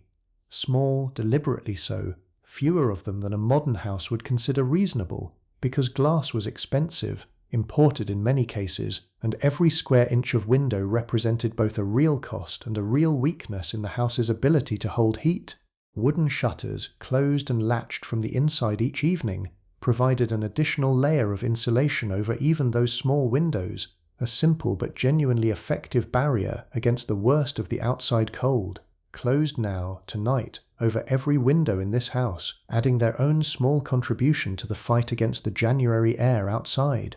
Let us talk too for a moment about candles, since we have mentioned their cost and scarcity more than once tonight without ever really looking closely at what making one actually involved. Most rural households of this economic standing made their own, typically in a single, laborious session once or twice a year, usually in the late fall after animals had been slaughtered and there was tallow, rendered animal fat, available in sufficient quantity. The process involved repeatedly dipping wicks, lengths of twisted cotton or flax thread, into a pot of melted tallow kept at a careful, steady temperature, then hanging them to cool and harden slightly before dipping again, building up layer after layer until each candle reached a usable thickness. It was smelly work, tedious work, requiring real patience and real skill to produce candles that burned evenly rather than guttering or smoking excessively, and a family typically needed to produce enough in that single session to last them through an entire year of evenings.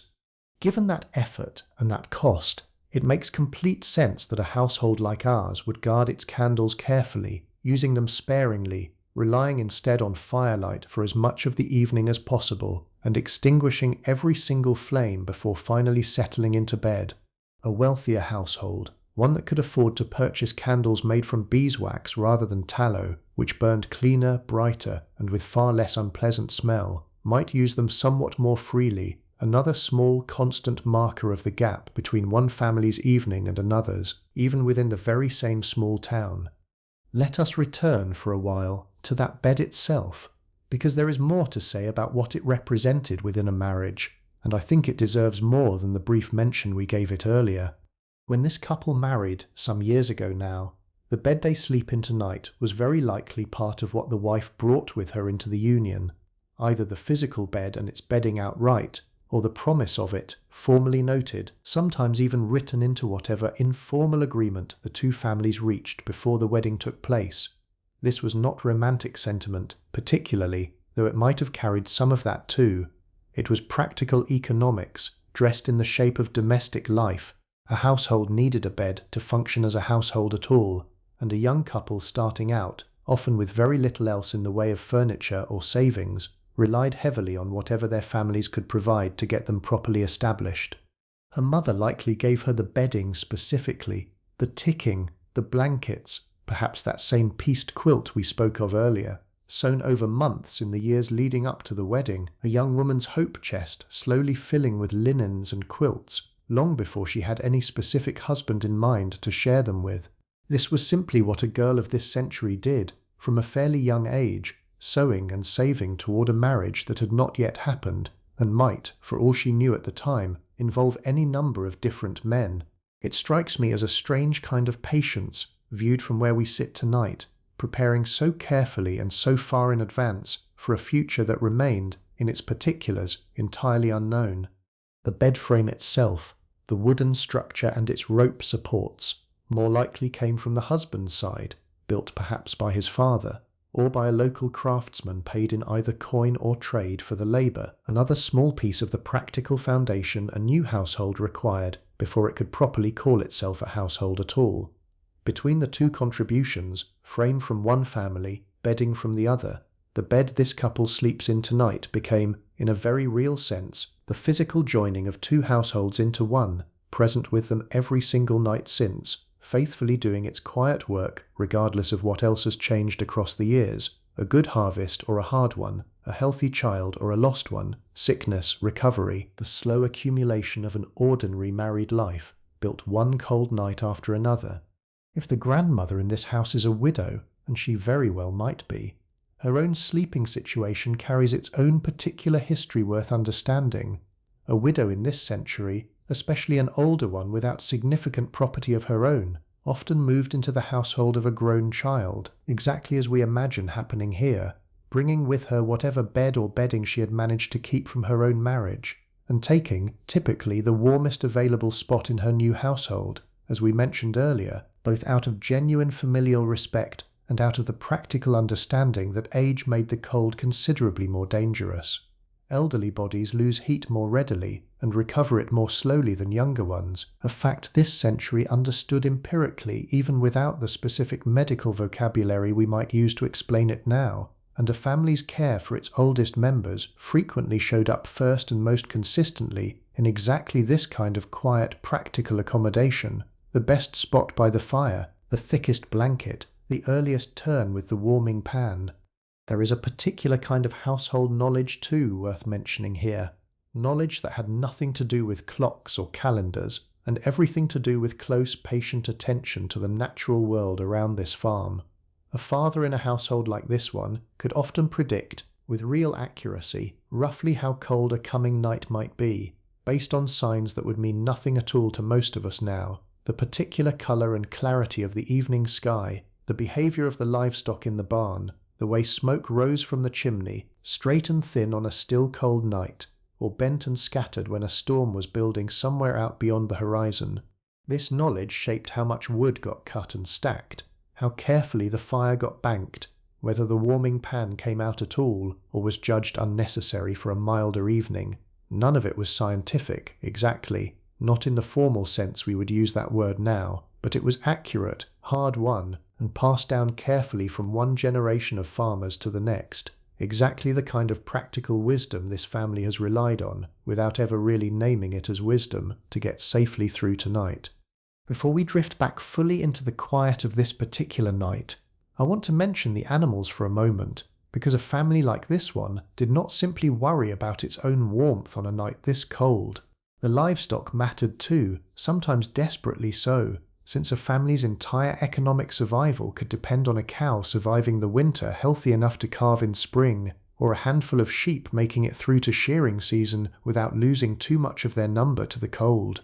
The barn, standing a short distance from the house, was built with its own kind of practical wisdom, animals housed close together deliberately, their combined body heat doing for the barn roughly what shared blankets did for the family inside the house, a modest but genuinely meaningful defense against the worst of the outdoor temperature. The father checked on them once more before finally retiring for the night, making sure the barn door was latched securely against the wind, that no gap in the old wood siding had opened wide enough to let a dangerous draught in directly among the animals, that water had not already frozen solid in its trough. This was not a task he could skip, regardless of how tired he was or how badly he wanted to simply climb into a warm bed himself. A dead animal by morning was a genuine, serious loss for a household operating with as little margin as this one, and so this final cold walk out to the barn, lantern in hand if the family owned one, or simply moving carefully by memory and starlight if they did not, was every bit as much a part of tonight's bedtime ritual as banking the fire or warming the sheets.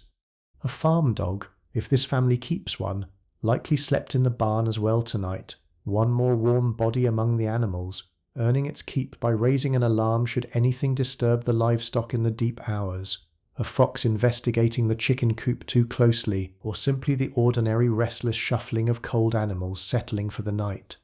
Not every farm dog slept indoors in this century, whatever a modern pet owner might assume, and a dog's presence in the barn rather than the house was rarely a matter of neglect so much as a genuinely useful division of labor, the house guarded by the family itself, the barn guarded by the animal best suited to guarding it.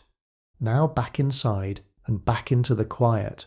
There is a particular texture to silence in a house like this one that I keep returning to because I do not think it translates easily into words, and yet it feels like the truest way to actually understand what this night was like to live inside of, rather than simply read about. It is not the sterile, engineered quiet of a modern soundproofed bedroom. It is a fuller, more textured silence, made up of very small, very specific sounds arranged just far enough apart that the spaces between them read as stillness, even though the house is never, technically, entirely without sound. The occasional soft tick and settle of old timber contracting in the cold, the faint, steady breathing of 4 or 5 people asleep under the same roof, the barely audible hiss of the last coals in the hearth, shifting occasionally as ash settles further around them. Outside, wind moving through bare branches, snow occasionally sliding free from an overladen limb somewhere in the near dark with a soft, muffled thump.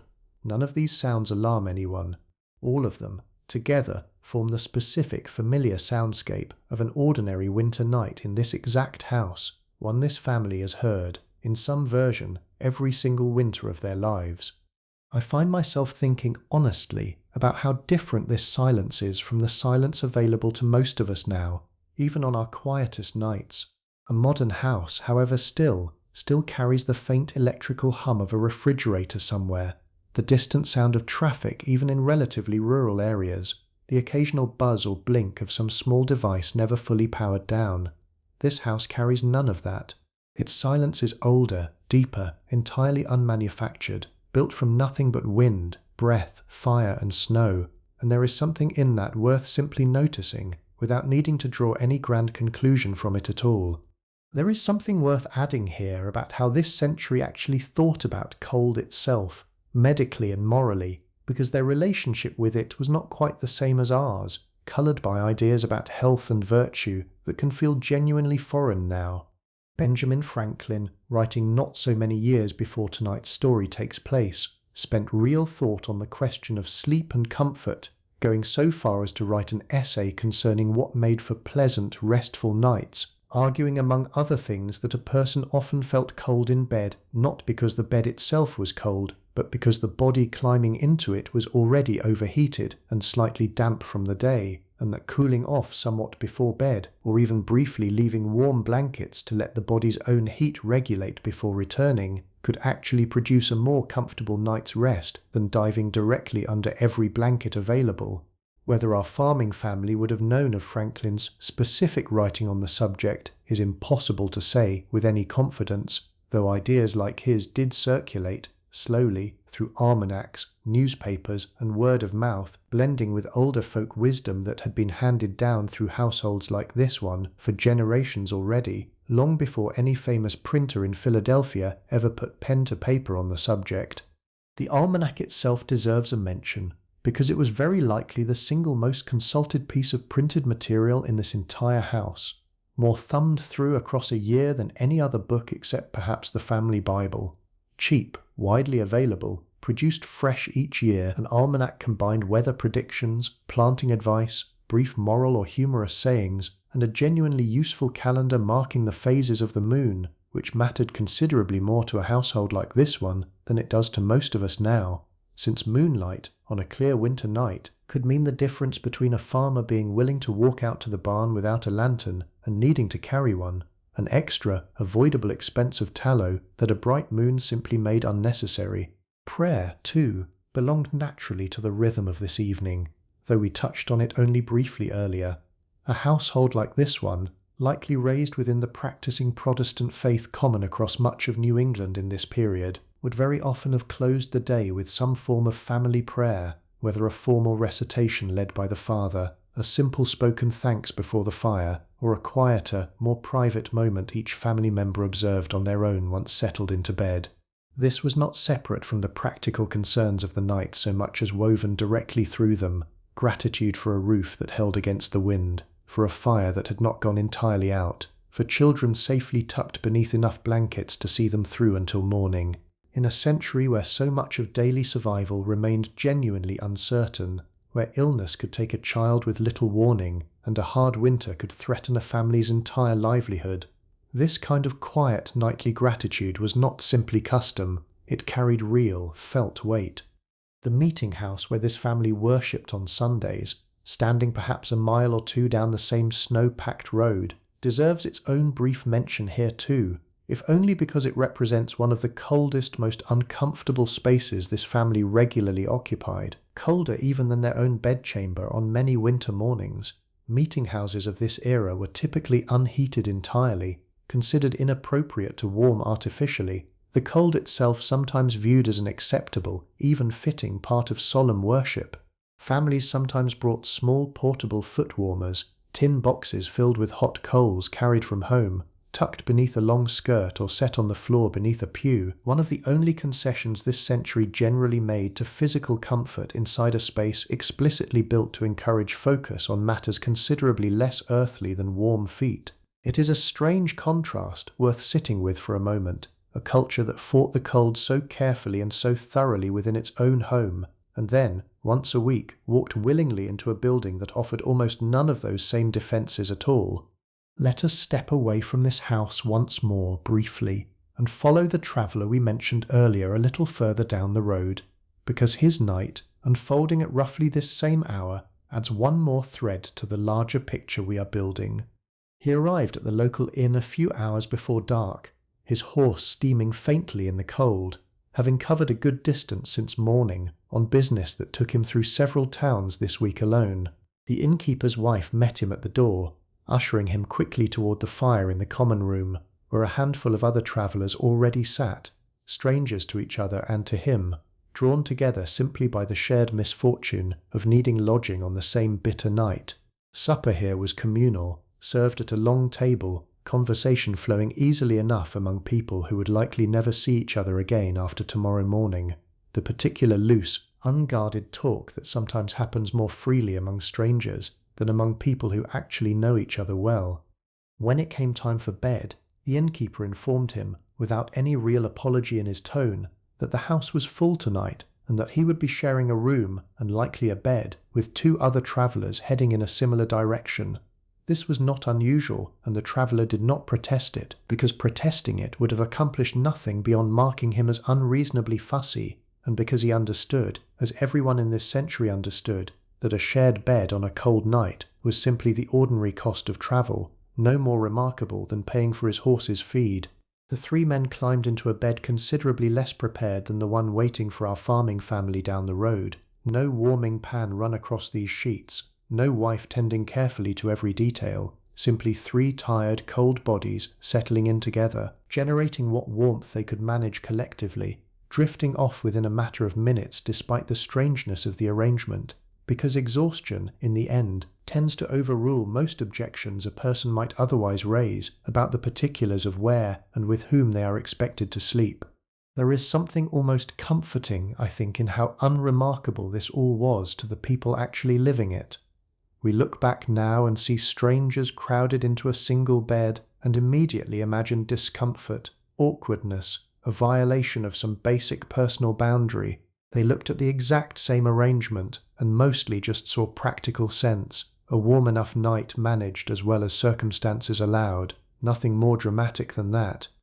Back inside our farmhouse now, the deep night continues its slow unfolding, and I want to spend a little more time simply sitting inside it, because there is a particular quality to this specific hour that deserves more attention than a quick pass through.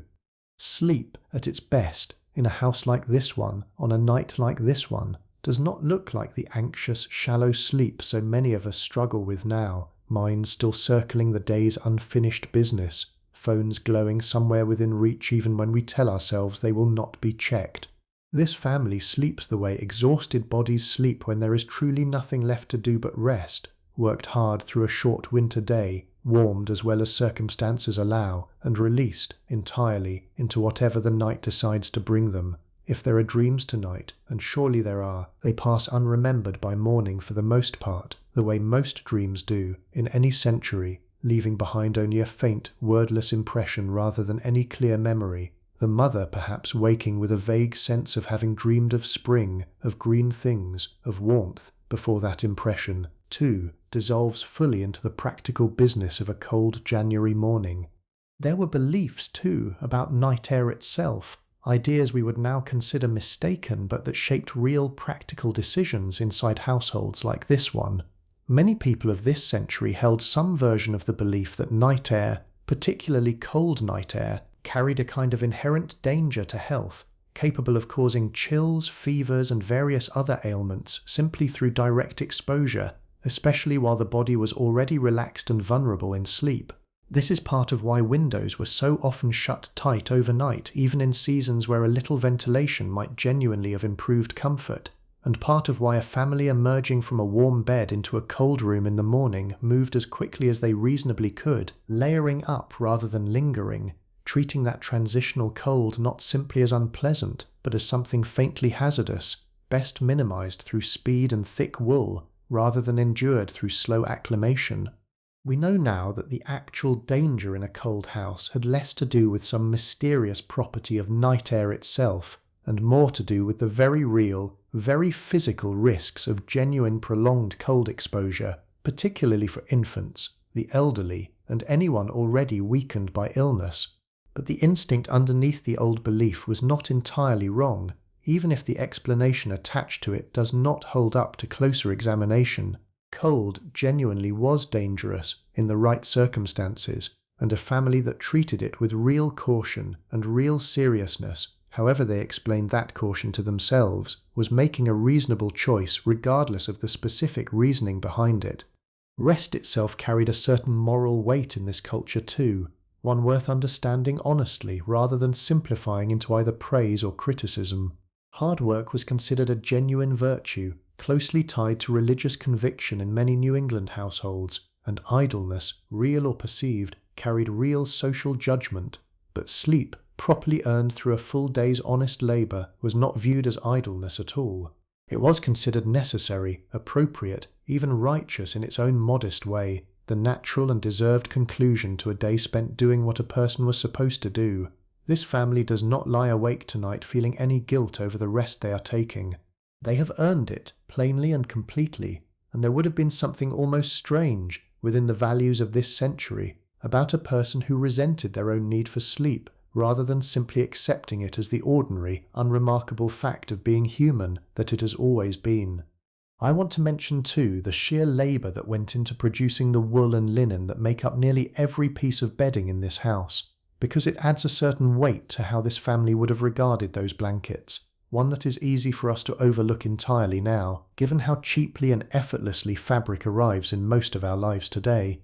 The wool came from sheep this family, or a close neighbour, raised and sheared themselves, the fleece washed, carded by hand to align the fibres, spun on a wheel into usable thread across countless patient hours, likely by the mother or an older daughter, and finally woven, whether at home on a household loom or by a professional weaver paid for the service, into cloth suitable for blankets or clothing. The linen followed an even longer process, beginning with flax grown and harvested from a field, then subjected to a lengthy sequence of soaking, drying, breaking, and combing before it could finally be spun into thread at all. A single blanket, a single sheet, represented not simply a purchase but weeks or months of accumulated human labour stretched across an entire year of a household's working life. Small wonder, then, that bedding held the value it held, that it appeared so specifically in wills and marriage arrangements that a worn blanket got mended rather than discarded, patched and repatched until the original fabric had nearly vanished entirely beneath layers of careful repair.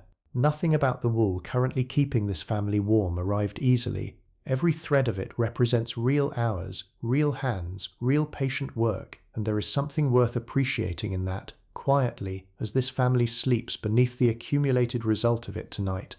It is worth remembering, too, that this land the farmhouse sits on was not always farmland, was not always divided into neat parcels marked by stone walls and split rail fences, and that other peoples had lived through New England winters here for many generations before this particular family or its ancestors ever arrived. Indigenous communities in this region had developed their own long tradition of managing exactly this same brutal cold, often through structures quite different from a wooden farmhouse, domed shelters covered in bark or woven mats, fires managed with their own careful expertise, clothing built from fur and hide rather than wool and linen, an entirely separate and sophisticated body of practical knowledge for surviving a New England winter, developed independently and over a much longer span of time than the relatively recent colonial settlement surrounding this particular house. It would be a disservice to tell this story as though cold weather survival were something European settlers alone figured out through their own ingenuity.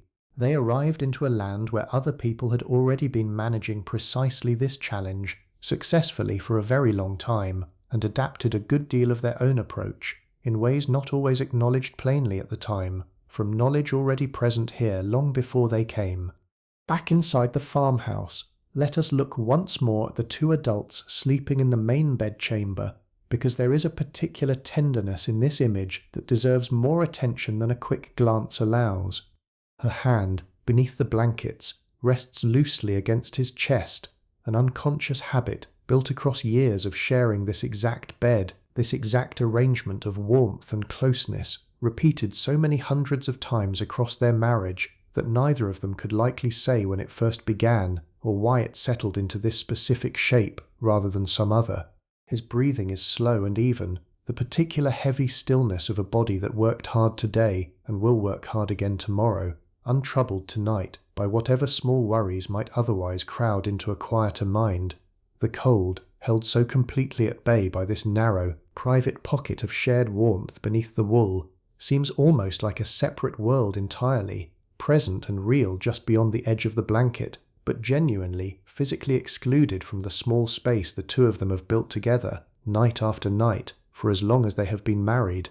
This same bed, or one very much like it, has likely held this family through every winter since their wedding, through the birth of each child, through at least one hard illness that frightened them both more than either would readily admit afterward, through good harvests and thin ones, through every ordinary Tuesday night and every genuinely difficult one. It will likely continue holding them for years yet to come, and someday, if this family follows the pattern so many families in this century followed, some version of this same bed, or its bedding at the very least, will pass to one of their own children, carrying forward into a marriage that has not yet happened, for a couple who do not yet exist, the same quiet function it has served for this couple across every one of these long, cold New England winters.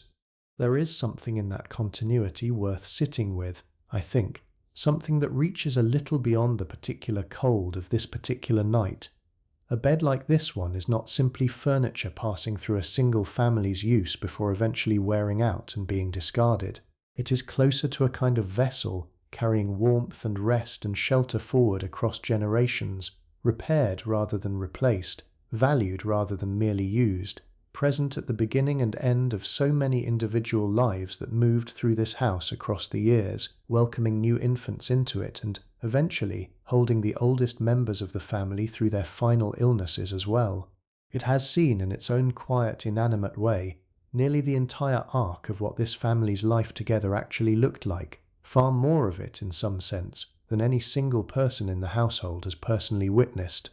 Outside, if you could stand for a moment in the dooryard, without freezing entirely, the sky tonight would look genuinely different from any sky most of us have access to now. No streetlight anywhere nearby to wash out the deeper stars. No distant city glow smudging the horizon into a dull orange haze the way it does over so much of the modern world after dark. Just black, true and complete, scattered thickly with stars in numbers that would honestly startle most people seeing a sky like this for the first time. A scattering so dense in places that it reads almost like a texture rather than individual points of light. The moon tonight sits somewhere behind thin clouds, its light diffused rather than sharp, casting the snow in a pale blue-tinted glow rather than the crisp white it holds under a truly clear sky. Everything in the dooryard rendered in soft, muted shades of grey and silver, the barn a dark rectangular shape against slightly less dark surroundings, the split rail fence tracing a faint, familiar line along the edge of the property. This sky was not simply scenery to this family, it was information, read carefully and often, the specific phase of the moon noted, as we mentioned, in the household almanac, useful for planning any outdoor task that might need to happen after dark. The particular arrangement of certain stars, tracked more by inherited habit than any formal astronomical knowledge, offered a rough sense of the season's progress and, on a clear night like parts of tonight have been, a loose sense of the hour as well, for anyone patient and practiced enough to read it. It is worth remembering that this same sky, in some form, has hung over every single night this family has ever lived through, the one constant backdrop behind every other detail we have described tonight, indifferent to the cold below it, indifferent to whether the fire holds or fails, simply present, the way it has always been present, the way it will continue being present long after this particular house and this particular family have both become nothing more than a name in a town record somewhere. Let us widen the view once more, just briefly, across the full turn of this family's year, because tonight's cold, brutal as it feels in this specific moment, exists within a much larger, much more varied rhythm that shapes everything about how this household actually lives.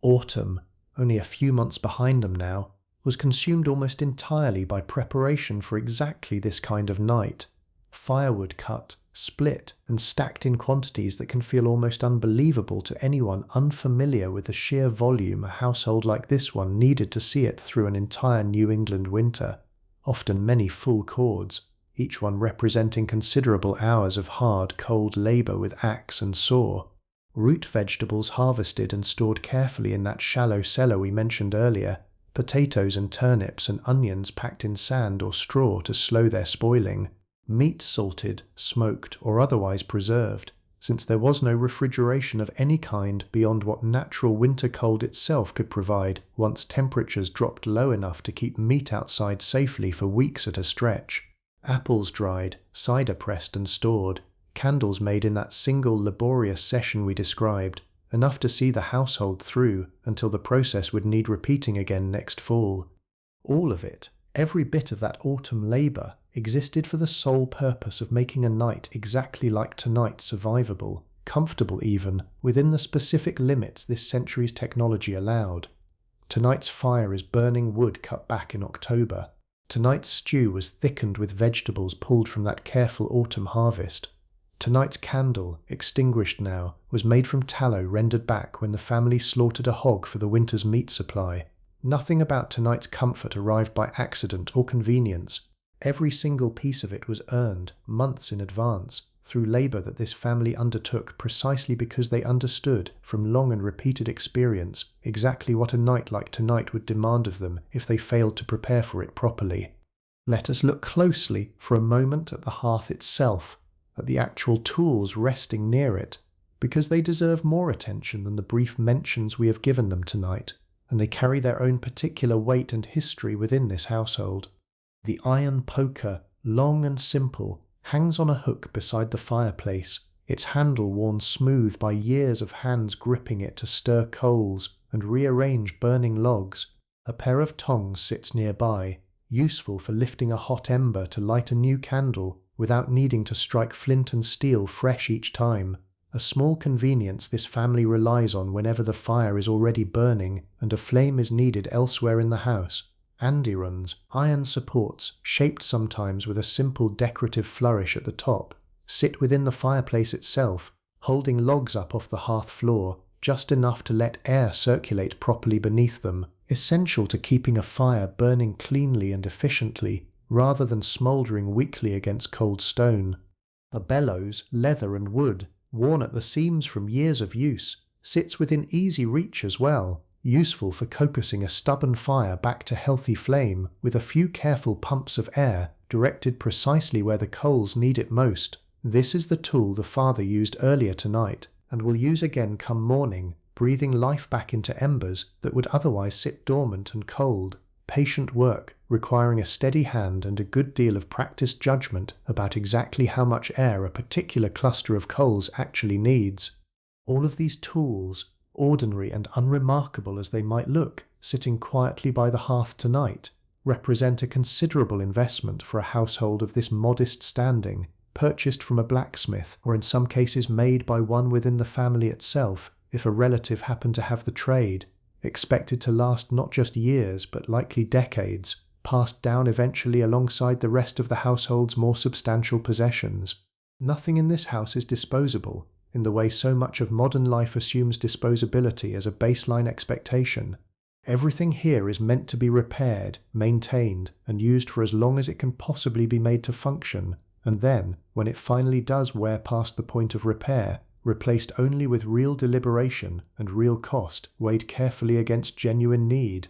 There is a real danger nestled inside all this fire and warmth too, worth mentioning honestly rather than glossing over entirely. Chimney fires were a genuine and frightening risk throughout this century, caused by the gradual build-up of creosote, a tarry residue left behind by burning wood, accumulating slowly along the inside of a chimney's flue until, on the wrong night, with the wrong combination of heat and build-up, it could ignite suddenly and violently, sometimes with enough force to threaten the entire house above the fire that started it. Households guarded against this as best they could, cleaning and inspecting chimneys periodically, a job sometimes hired out to a specialist entirely, a chimney sweep, small and agile enough to actually climb inside the flue itself and scrape it clean by hand. This family's chimney was swept only a few months ago, back in the fall alongside the rest of that season's preparations, and the fire burning tonight, banked carefully and tended with real attention, carries a manageable, well-understood risk rather than a genuinely alarming one. But the risk was never entirely absent, not in this century, and every household that relied on fire for its survival through winter also, quietly, accepted a certain measure of danger as the necessary cost of that same survival. Community mattered here too, in ways worth briefly acknowledging before we settle back fully into the quiet.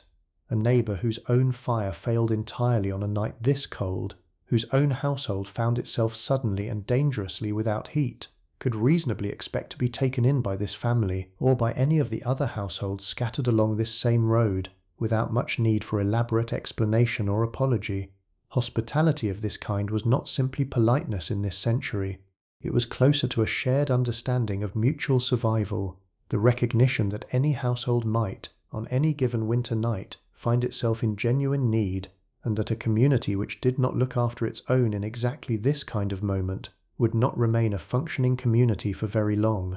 Someday, though not for a good many years yet, the children asleep in that cold loft tonight will grow into adults with households and beds and winters of their own to manage. The eldest daughter, curled tonight around her younger sister for warmth, will likely marry a young man from this town, or a neighbouring one, and will carry with her, when that day comes, some version of the same quilt, the same careful bedding, prepared across years of patient sewing, exactly as her own mother prepared for her marriage decades before. The younger children will follow their own paths, some staying close to this house and this land, some moving further away as opportunity, or marriage, or simple restlessness eventually pulls them elsewhere, the way children in every century have always, eventually, moved on from the households that raised them.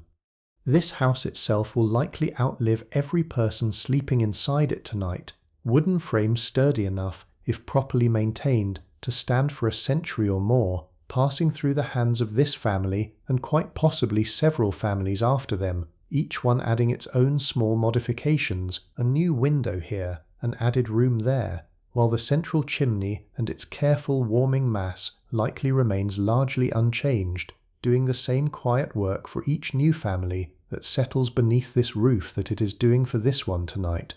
There is something both humbling and quietly comforting in that thought, I find, sitting with it for a moment before we let it go. This exact bitter cold night, this exact arrangement of banked fire and shared warmth and careful preparation has happened before in this house and countless others like it, and will happen again many more times in the years still ahead. The specific people change, the specific worries of any given evening change, but the fundamental shape of the night itself, cold pressing in from every direction, warmth held carefully and deliberately against it, a family gathered close and looking after each other as best their circumstances allow, repeats itself with a kind of quiet constancy that reaches well beyond any single household's particular story. Spring, when it eventually arrives, will feel almost like a different world entirely, the way it always does after a winter this hard. The frost will retreat from the window glass, the fire will shrink back to a cooking necessity rather than a nightly salvation. The bed curtains, for households wealthy enough to own them, will come down for cleaning and airing, the winter blankets folded away in that same wooden trunk until the cold returns to demand them again. But that is still some months off yet, a warmer, easier season waiting patiently on the far side of several more weeks exactly like this one. And tonight, this particular night, belongs entirely to the cold and to this family's quiet, practiced way of managing it. Let us stay here a while longer, in this exact hour, before we finally let the night close around us completely. The fire glows low and steady in the next room, doing its patient work. The wind outside has settled almost entirely now, the house standing in a stillness that feels, from inside these warm blankets, almost complete. Somewhere above, the children sleep tangled together beneath their pile of wool, warm despite the cold room around them, safe despite the enormous dark pressing against every window and wall of this modest wooden house. And here, in the main bedchamber, two tired bodies rest close together, breathing slow, the accumulated warmth of years of shared nights just exactly like this one, holding steady against everything January can throw at them.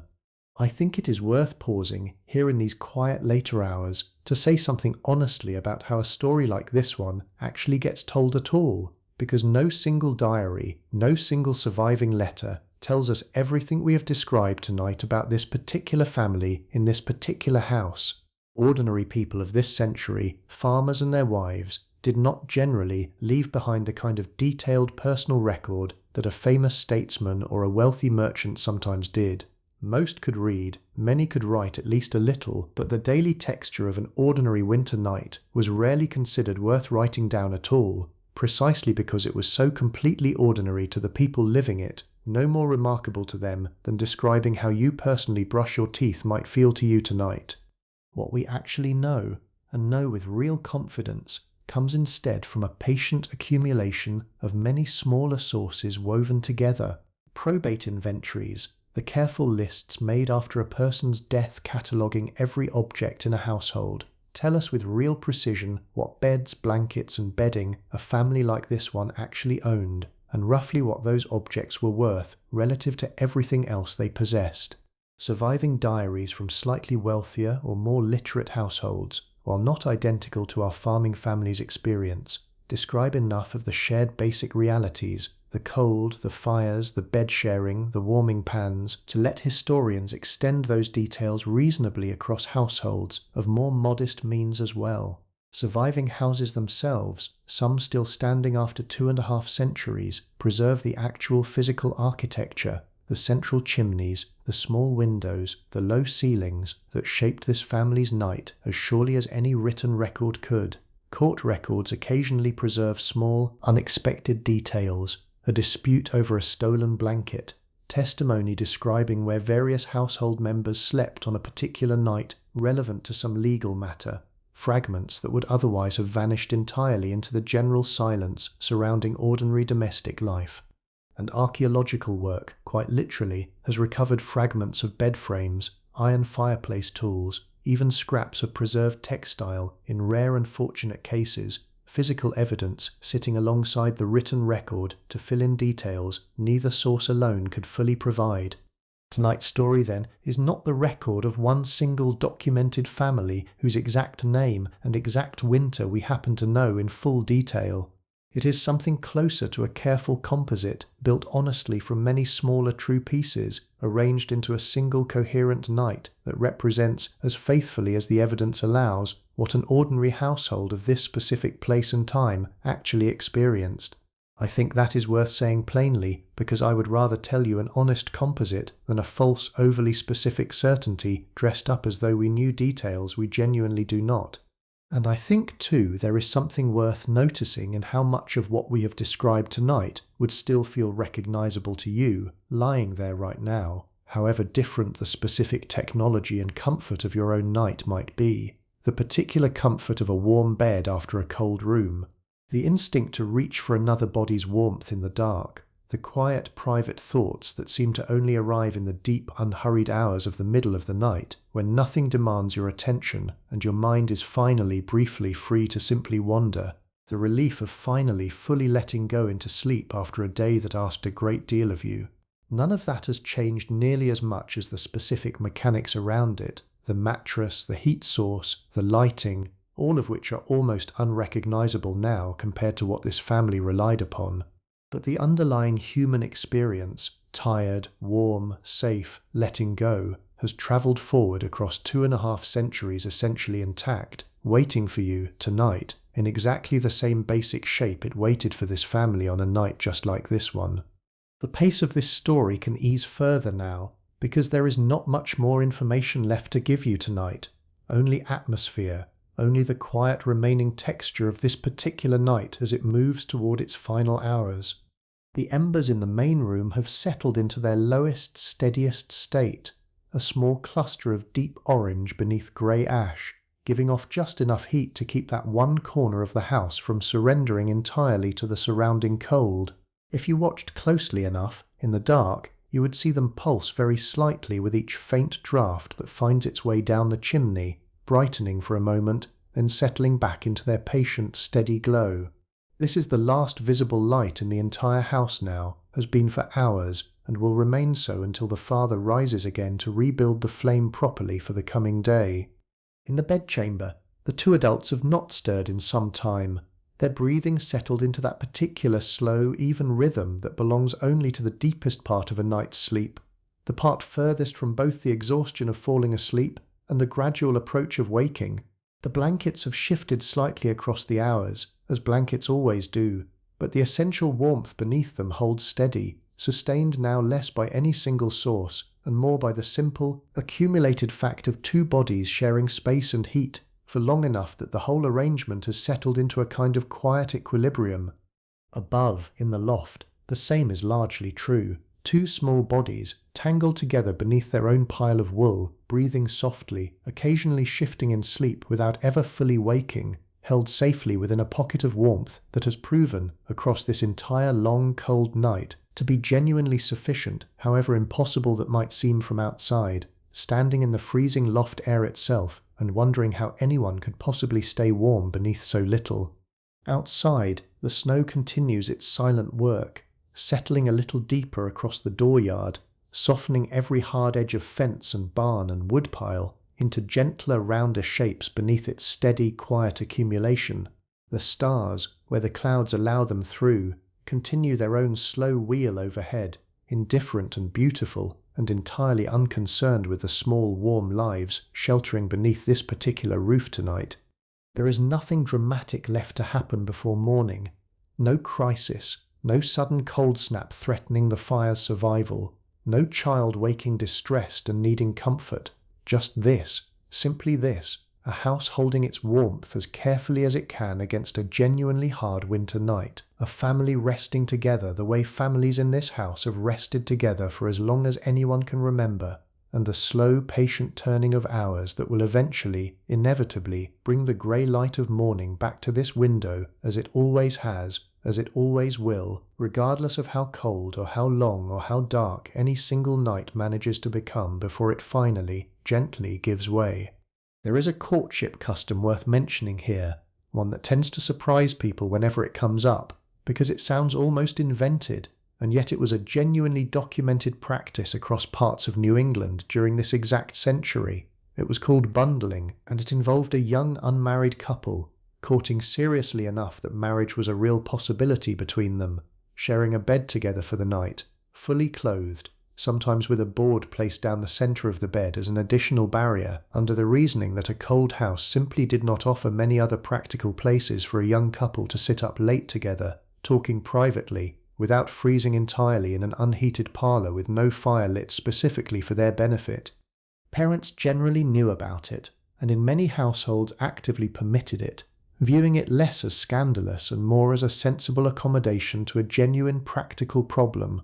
How does a courting couple actually spend meaningful time alone together in a small, cold house with very few private rooms to offer them? The practice varied considerably by family, by region, and by the specific religious and social values of a given community, and it declined gradually over the following decades as houses grew larger, courtship customs shifted, and the whole arrangement began to strike later generations as considerably less innocent than the families actually practicing it had generally intended it to be understood. I mention it here mostly because it illustrates something we have returned to more than once tonight: the way this century's entire relationship with beds, privacy, and shared sleeping space simply operated on different assumptions than our own. Assumptions that made perfect practical sense within the specific cold, cramped, candlelit world this family actually inhabited. Illness, too, changed the shape of a night considerably whenever it visited a household like this one, and it visited often enough across a typical winter that this family would have had real practiced experience managing it. A feverish child moved, almost without exception, to the warmest available spot in the house, often the parent's own bed nearest the fire, rather than being left in the colder loft to manage alone. Remedies of this century leaned heavily on what the household itself could produce or gather: honey mixed with warm water for a cough, various herbal preparations passed down through generations of household knowledge, willow bark for fever and pain, a practice that, interestingly, anticipates the active compound later refined into modern aspirin, though this family would have had no concept of that connection, only the accumulated practical observation that willow bark seemed to help. The genuinely serious illness in the depth of winter carried real weight and real fear, since travel to fetch a doctor across snow-covered roads at night was slow, difficult, and sometimes simply impossible until morning, and this century's medicine, however well-intentioned, remained limited in what it could actually offer against many of the illnesses that threatened a household most severely. Families sometimes practiced what was called watching, one or more household members, or occasionally a helpful neighbor, staying awake through the night beside a seriously ill person, tending the fire, offering water or a cool cloth, simply providing presence and attention through the worst hours, a practice that persisted for generations as both practical care and a form of quiet community support extended to whichever family happened to need it most on a given night. Thankfully, tonight, in our particular household, no one is sick. The cough that troubled one of the children earlier this week has cleared, and the only real adversary tonight remains the cold itself, familiar, manageable, and by this hour, largely already defeated by careful preparation. We spoke earlier of the small windows in this house, and it is worth adding a little more to that picture, because window glass itself carried a history worth understanding fully. Glass in this century was neither cheap nor simple to produce, most of it imported from England or, increasingly as the decades passed, manufactured in a handful of colonial glassworks, shipped carefully to inland towns at real cost and real risk of breakage along the way. A household of even modest means generally managed to afford glass for at least its main rooms, as this family has, but poorer households, particularly in earlier decades of settlement or in more remote frontier areas, sometimes made do with oiled paper stretched across a window frame instead, treated with animal fat or linseed oil to render it at least partially translucent and somewhat water-resistant, letting a diffuse dim light through during the day while offering considerably less insulation and considerably less visibility than actual glass ever could. By the specific decade our story takes place in, glass had become common enough across most of settled New England that a family like ours would not have thought of it as any particular luxury, simply an ordinary, expected feature of a respectable home. But the memory of oiled paper windows, and the households still using them in less prosperous corners of the colonies, would not have been distant or unfamiliar to this family at all, a reminder, quiet and constant, of how recently and how unevenly certain basic comforts had actually spread across the wider colonial landscape. I want to mention too the quilting bee, because it connects directly back to the bedding keeping this family warm tonight, and because it represents one of the genuine social pleasures available to women in a household like this one, set against an otherwise fairly isolated and labour-filled existence. Several times a year, women from neighbouring households gathered at one home or another specifically to work together on a large quilting project, the finished top stretched across a frame, several women seated around it at once, needles moving in practiced rhythm while conversation flowed freely for hours at a stretch. News exchanged, advice shared, friendships maintained across the considerable physical distance separating one farmhouse from the next in a rural community like this one. The quilt on this family's bed tonight may well have been finished, at least in part, at exactly such a gathering, several sets of hands working alongside the mother's own, turning what could have been a solitary, tedious task into something closer to genuine social occasion, laughter mixed with careful needlework, the particular warmth of female friendship stitched invisibly into the fabric alongside the more literal warmth the finished quilt would eventually provide. There is one more shift worth mentioning, tied to the children again, because sleeping arrangements in a household like this one were not entirely static across a child's growing years. When children were very young, sleeping arrangements tended to be organized more by size and practical need than by gender, the youngest simply sleeping wherever warmth and supervision were easiest to manage, often crowded together regardless of whether they were sons or daughters. As children grew older, though, many households, particularly ones with the space to manage it, began separating sleeping arrangements more deliberately by gender, older boys and older girls given at least somewhat distinct spaces where the house allowed it, a shift that reflected the broader social expectations of modesty and propriety this century held for young people approaching their teenage years. This family's house is modest enough that full separation is not always fully possible, but where space allows, the mother makes real effort to arrange it that way as her children age, one more small ongoing adjustment among the many this household makes, quietly, year after year, as circumstances and needs continue shifting beneath them. Let us return, one final time, to the question of wealth and how it shaped a night like this one, because I think it deserves one more pass, a slightly deeper one, before we let this particular thread rest for good.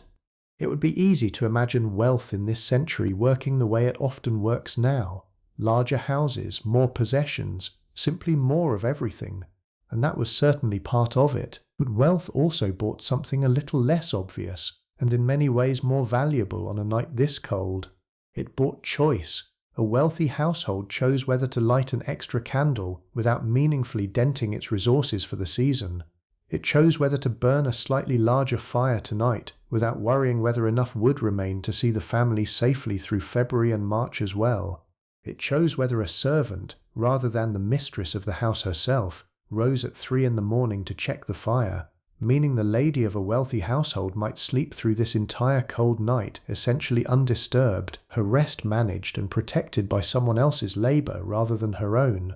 Our farming family has no such choice available to them tonight, and did not have it on any night this winter, and will not have it on any night still to come before spring finally arrives. Every decision, how much wood to burn, whether the warming pan gets used tonight or saved for a colder one still ahead, whether a candle gets lit for one more small task, or the household simply manages by firelight instead, carries real weight, real consequence, calculated carefully against a finite and closely watched supply of resources that must somehow stretch across the entire remaining winter. This is not a story of misery, and I do not want to leave you with that impression, because this family is warm enough tonight, fed enough, safe enough, managing perfectly well within the resources available to them. But it is a story of constant, careful calculation, a kind of quiet vigilance that never fully switches off, even in sleep, even in the deepest, most peaceful hours of this particular night. There is a kind of skill in that vigilance, honestly one this century developed to a degree that can feel almost unimaginable now, when so many of us can simply adjust a thermostat without a second thought, and never once calculate how many logs remain stacked against the side of a barn for the week still ahead. This family knows, with real precision, exactly how much wood remains, exactly how many candles are left from last fall's dipping session, exactly how many blankets each family member currently has access to, and whether that number needs adjusting as the season deepens further. None of this knowledge is written down anywhere. It lives entirely in the accumulated, practiced awareness of the people managing this household, carried forward from one winter to the next, refined by real experience of what worked and what did not, in exactly the kind of quiet, unglamorous expertise that rarely gets celebrated in any history book, but that genuinely, materially kept families like this one alive and reasonably comfortable across centuries of winters considerably harder, in aggregate, than most of what any of us will ever personally face. I keep returning to this thought tonight, and I want to leave it with you honestly rather than tie it up too neatly. There is something worth admiring in how thoroughly ordinary this extraordinary competence actually was to the people living it. Nobody in this house tonight thinks of themselves as particularly skilled or particularly resourceful. They are simply doing what needs doing, the way their parents did before them, the way their own children will likely do after them, an entire quiet inheritance of practical knowledge passed down generation after generation, largely unspoken, mostly unwritten, and almost entirely unremarked upon by the people actually carrying it forward. Not every winter night in this house looks exactly like tonight, and it is worth briefly imagining a harder one, if only to appreciate by contrast how relatively manageable this particular night has actually turned out to be. A genuine blizzard, arriving with real force rather than the steady, moderate cold tonight has offered, changes the entire calculation considerably. Wind driving snow horizontally against every wall of the house, finding gaps around windows and doors that stay perfectly sealed on calmer nights, pushing a genuine chill deep into rooms that would otherwise hold their temperature reasonably well. On a night like that, this family would very likely all sleep together in the single warmest room of the house, children and parents and grandmother alike crowded onto whatever mattresses and floor space could be arranged nearest the hearth, abandoning the loft entirely for the night regardless of how uncomfortable or crowded the arrangement became, because survival on the genuinely worst nights took clear priority over any ordinary consideration of separate sleeping spaces or personal comfort.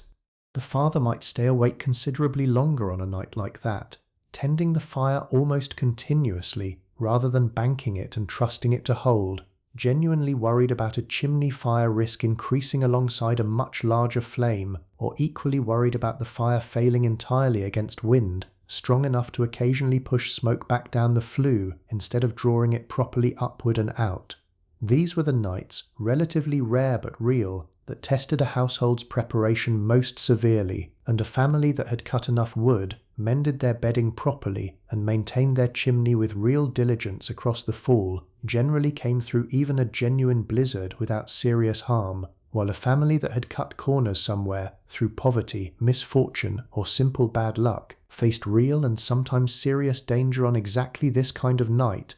Tonight, thankfully, is not that night. The wind has stayed moderate, the cold steady rather than extreme, and this family's preparation, careful and thorough as it always is, has proven entirely sufficient to see them through in comfort rather than crisis. But it is worth understanding that the version of winter we have spent tonight inside represents something closer to this family's ordinary, manageable difficulty, rather than the genuine worst this season could throw at them. And that difference between an ordinary hard night and a genuinely dangerous one mattered enormously to people who had no way of simply waiting out a bad storm from the comfort of a heated modern home, no weather service warning them days in advance, only their own careful reading of the sky and their own accumulated experience to guide them toward whatever preparation the coming night actually required. The sky, as it happens, has been giving good signs all evening, the wind steady rather than building, the clouds thin enough to let occasional moonlight through rather than thickening toward the heavy low ceiling that usually precedes real snowfall in this region. The father noted this himself before finally settling in for the night, a small wordless piece of the same practical weather reading his own father taught him years ago, confirming what his own accumulated experience already suggested. Tomorrow will be cold, genuinely cold, but not, in all likelihood, a storm day, and that small, quiet confidence, built from nothing more than careful attention and long practice, let him settle into sleep tonight with one less worry weighing on him than a less experienced or less attentive man might have carried into the same bed. There is a version of this same night, worth briefly imagining, that would have looked considerably different only 2 or 3 generations earlier, back when this family's grandparents or great-grandparents were among the first to settle this particular stretch of New England land. The house they built then was smaller, rougher, often a single room initially, walls thinner, the gap between preparation and genuine hardship considerably narrower than it is for this family tonight. Early settlement households frequently endured winters with far less accumulated local knowledge to draw on, since the specific patterns of New England cold, the particular behavior of this specific soil and this specific climate had to be learned firsthand, sometimes at real and painful cost, by people arriving from milder climates across the ocean with little practical preparation for what an inland New England January actually demanded of a household. By the time of tonight's story, though, that hardest, most uncertain period of settlement lies safely in the past for this family. The house has been improved across multiple generations, the land cleared and understood, the specific local knowledge of when to plant, when to harvest, how much wood to cut, how to read this particular sky, refined and passed down until it has become, essentially, second nature rather than hard-won trial and error. This family benefits tonight from labour and learning that stretches back further than any of them, sleeping soundly within walls their grandparents or great-grandparents first raised, warmed by a chimney design refined across decades of colonial experience, resting on knowledge about cold and shelter and survival that took real human cost in earlier generations and earlier winters to fully accumulate. I think there is something worth noticing in that too, quietly, without needing to make too grand a point of it. Every comfort this family enjoys tonight, modest as it genuinely is by any modern standard, represents an inheritance not simply of physical objects like beds and blankets, but of accumulated knowledge, tested and refined across real winters and real hardship that came before this particular night, this particular family, ever existed at all. The warmth holding steady beneath these blankets right now did not arrive by simple luck. It arrived by inheritance, generations deep, carried forward quietly into this one specific cold January night, and will, in its own turn, carry forward again into winters and families that have not yet come. Let us return finally to the morning, because that is where every night, however long, however cold, however carefully managed, must eventually arrive.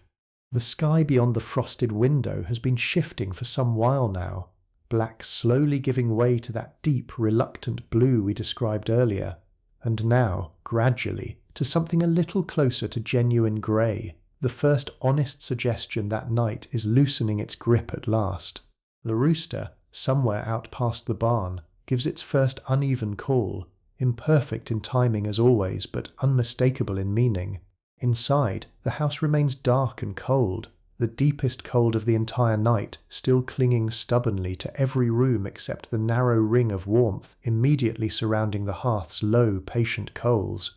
The father stirs first, as he generally does, some deep internal sense pulling him up out of sleep a little ahead of true necessity, the way it always does on a working farm, regardless of season. He lies still for just a moment in the grey half-light, aware immediately of the cold pressing against his face and hands, sharper somehow in these first waking seconds than it seemed at any point during the long night itself, when sleep had softened its edges considerably. He does not linger inside that awareness for long. There is no version of this particular morning where lingering serves any real purpose. He moves quickly once he commits to moving at all, swinging his legs out from beneath the warm blankets, feet finding the cold wooden floor with the practiced briskness of a man who has done this exact thing on hundreds of mornings just like it. His clothes, laid out carefully the night before precisely to make this moment simpler, go on in quick familiar order, thick wool stockings first, then breeches, then a heavy shirt layered directly over the nightshirt he slept in. No time or inclination this morning for anything approaching leisure. Beside the small wash basin in the corner, a thin, hard skin of ice has formed overnight, and he breaks it without much ceremony, the sound sharp in the quiet room, a splash of genuinely cold water against his face doing more to finish waking him than any deliberate effort could. There is no warm water yet, not for some while still, not until the fire has properly done its work. That fire waits for him now in the main room, and he crosses to it directly, kneeling before the hearth in the dim grey light seeping through the small window, raking back the layer of protective ash his wife so carefully built up hours earlier. Beneath it, exactly as he hoped, a small cluster of coals still glows, dull and stubborn, holding on through the entire long cold night precisely because of the care taken with them the evening before. He feeds this small surviving warmth patiently, thin, dry kindling first, coaxed carefully with slow, steady breath until a proper flame catches and strengthens, and only then does he add the first larger pieces of the day's wood, watching the fire build steadily from nearly nothing into something genuinely capable of warming this house again. It takes perhaps 20 minutes, this careful, patient rebuilding, and there is something almost meditative in it. This same task repeated identically every single winter morning, familiar enough now that his hands seem to know exactly what to do well before his still half-sleeping mind has fully caught up to the task. By the time the fire burns properly again, real flame rather than mere coals, the first genuine warmth beginning to push back against the pervasive cold that has claimed this house all night, the sky outside has shifted further still, the grey now carrying the faintest hint of gold along its eastern edge, the true full arrival of morning still perhaps half an hour off, but no longer in any real doubt. The mother rises not long behind him, and her first task, before dressing fully herself, before even properly attending to the fire's continued progress, is always the children. She climbs the few narrow steps to the loft, her own breath visible in the cold air even after a full night spent warm beneath her own blankets, and finds two small faces already stirring, roused perhaps by the sound of the rooster, perhaps simply by the same accumulated instinct that pulls this entire household awake at roughly the same hour every single morning regardless of season. Their cheeks are flushed pink from the cold night air even though the rest of their small bodies stayed genuinely warm beneath the pile of wool, proof enough, if any were needed, that last night's careful preparation held exactly as intended.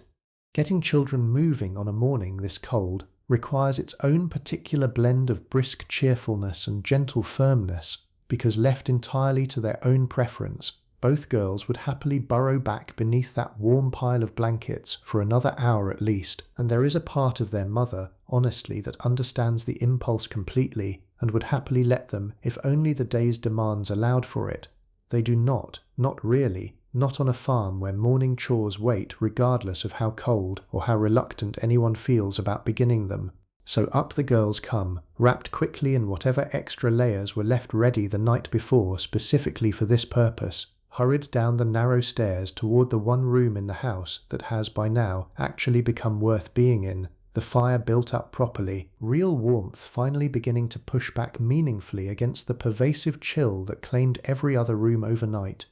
Breakfast this morning is simple, the way it usually is in the depths of winter, a bit of yesterday's bread perhaps, warmed slightly near the fire, or a hot mash of cornmeal prepared quickly in an iron pot hung from the crane, eaten close to the hearth while the rest of the house slowly, gradually climbs back up out of its overnight chill towards something genuinely livable. There is little ceremony to any of this. Everyone in this family understands the specific practical rhythm of a winter morning well enough by now that very little needs to be said aloud, each person simply moving through their own familiar piece of the larger shared task of getting this household properly started for the day.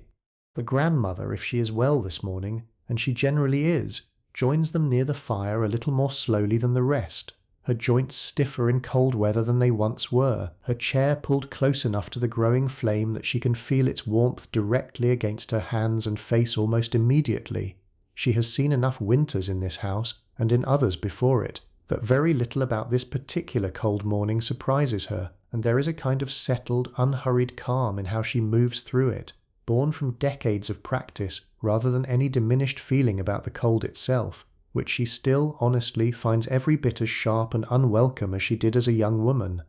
Outside, the sky has fully committed to morning now, grey giving way at last to a pale wintry gold along the horizon, the snow catching that early light and holding it in a way that makes the whole frozen landscape briefly, genuinely beautiful, before the practical business of the day fully asserts itself, and there is simply too much work ahead to spend much more time admiring it. The father, breakfast finished, pulls on his heaviest coat and heads back out toward the barn, checking on the animals properly now in full daylight, confirming what his brief cold walk the night before had already suggested, that the livestock came through the night in reasonably good order, water needing to be broken from a thin skin of overnight ice, but nothing more serious than that. And so the day begins, unremarkable in every important way, Exactly the kind of ordinary, hard-working winter day this family has faced countless times before and will face countless times again before spring finally, eventually arrives to ease the burden somewhat. The night that came before it, the one we have spent all this time inside together, has already begun fading into the same kind of unremarked, half-remembered ordinariness that claims most nights in most lives, remembered by no one specifically, distinguished from any other winter night mostly because we happen to choose this one, together, to look closely at tonight. This same pattern will repeat itself, in slightly varied form, across most of the remaining weeks of winter still ahead of this family. Some nights will be milder, the fire needing less careful tending, the warming pan judged unnecessary. Others will be considerably harder, genuine storms pushing this household toward that crowded, all-together arrangement near the hearth we described earlier, real vigilance required through the deepest hours rather than the relatively easy, well-managed cold of tonight. But the fundamental shape, cold pressing in, warmth held carefully against it, a family managing together what none of them could manage nearly so well alone, will hold steady across every single one of those remaining nights, the same basic rhythm this family, and families very much like them, have relied upon for as long as anyone in this house can remember. Eventually, weeks from now, spring will genuinely arrive, not suddenly, but the way it always does in New England, grudgingly at first, a slightly longer stretch of daylight here, a slightly softer edge to the morning cold there, the whole slow process taking its own patient time before the frost finally fully releases its grip on this particular stretch of land. The fire will shrink back toward its warmer season role, cooking rather than survival. The bed curtains, for households fortunate enough to own them, will come down for their yearly airing. The children will move back into a loft that no longer punishes them quite so severely for sleeping there, and this specific cold January night, the one we have spent this entire time inside together, will fade into the same kind of unremarkable, half-forgotten ordinariness that claims nearly every winter night in nearly every life, remembered by nobody in particular, distinguished from any of the many nights surrounding it, mostly by the simple fact that tonight, together, we happen to look closely at it. I think that is worth sitting with, honestly, before we let this story close completely. There is nothing here that this family would consider remarkable enough to write down, nothing they would think worth mentioning to a neighbour over the fence, nothing that would strike any of them as a story at all, in the way we might use that word. It is simply a night, ordinary and complete, managed with the same quiet competence this household brings to every winter night. And it is precisely that ordinariness, I think, that makes it worth our attention now, 2.5 centuries later, from somewhere considerably warmer and considerably more comfortable than this particular farmhouse ever managed to be. Your own night tonight looks nothing like this family's in almost every specific detail. Your room is likely warm all the way through, not just in one small circle near a fire. Your bedding did not take months of labour to produce, and did not arrive at your bed carrying the weight of a marriage agreement or a mother's careful years of sewing. There is no chamber pot within reach, no warming pan hanging by your hearth, no rooster waiting to announce a morning you will actually need a mechanical alarm, not the sky itself, to properly confirm. And yet, somewhere beneath all of those genuine, considerable differences, something in tonight's story likely still feels familiar to you, lying there right now, blankets pulled up, bodies settling gradually towards sleep the way this family's bodies settled, hours ago now, in a house considerably colder and considerably darker than yours will ever need to be. Across the colonies tonight, in this same hour we have spent so long inside, countless other households face this same basic challenge in their own particular way, each one shaped by its own specific circumstances of wealth, region, family size, and simple luck. A prosperous Boston family slept behind heavy curtains in a room warmed by its own dedicated fireplace, a servant somewhere nearby managing much of the labour our farming family had to manage entirely for themselves. A poorer household down the same New England road crowded together in a single room with far less bedding and far less certainty about how comfortably morning would find them. An enslaved family on a Virginia plantation endured this same bitter season with almost none of the modest comforts even our humble farming household could claim. their circumstances shaped by injustice rather than simple economic hardship, a distinction worth remembering honestly rather than letting it dissolve into the general softness of a story about cold nights and warm blankets. A young apprentice slept above a blacksmith shop, closer to his tools than to any family warmth. A handful of strangers shared a bed at a rural inn, bound together for one cold night by nothing more than the shared accident of needing lodging on the same evening. None of these experiences were identical, and it would be a disservice to imply otherwise. To smooth every household in colonial America into one single, tidy, uniform version of this night we have spent describing. Wealth mattered enormously, region mattered, season mattered. Whether a person was free or enslaved mattered more than almost anything else we have discussed tonight, and deserves to be remembered as such rather than folded quietly into the general cozy atmosphere the rest of this story has worked to create. What we have described tonight is one honest, representative version of this night, built carefully from real historical evidence, but it is one version among many, and the genuine diversity of colonial American experience deserves that honest acknowledgement before we let this particular story rest.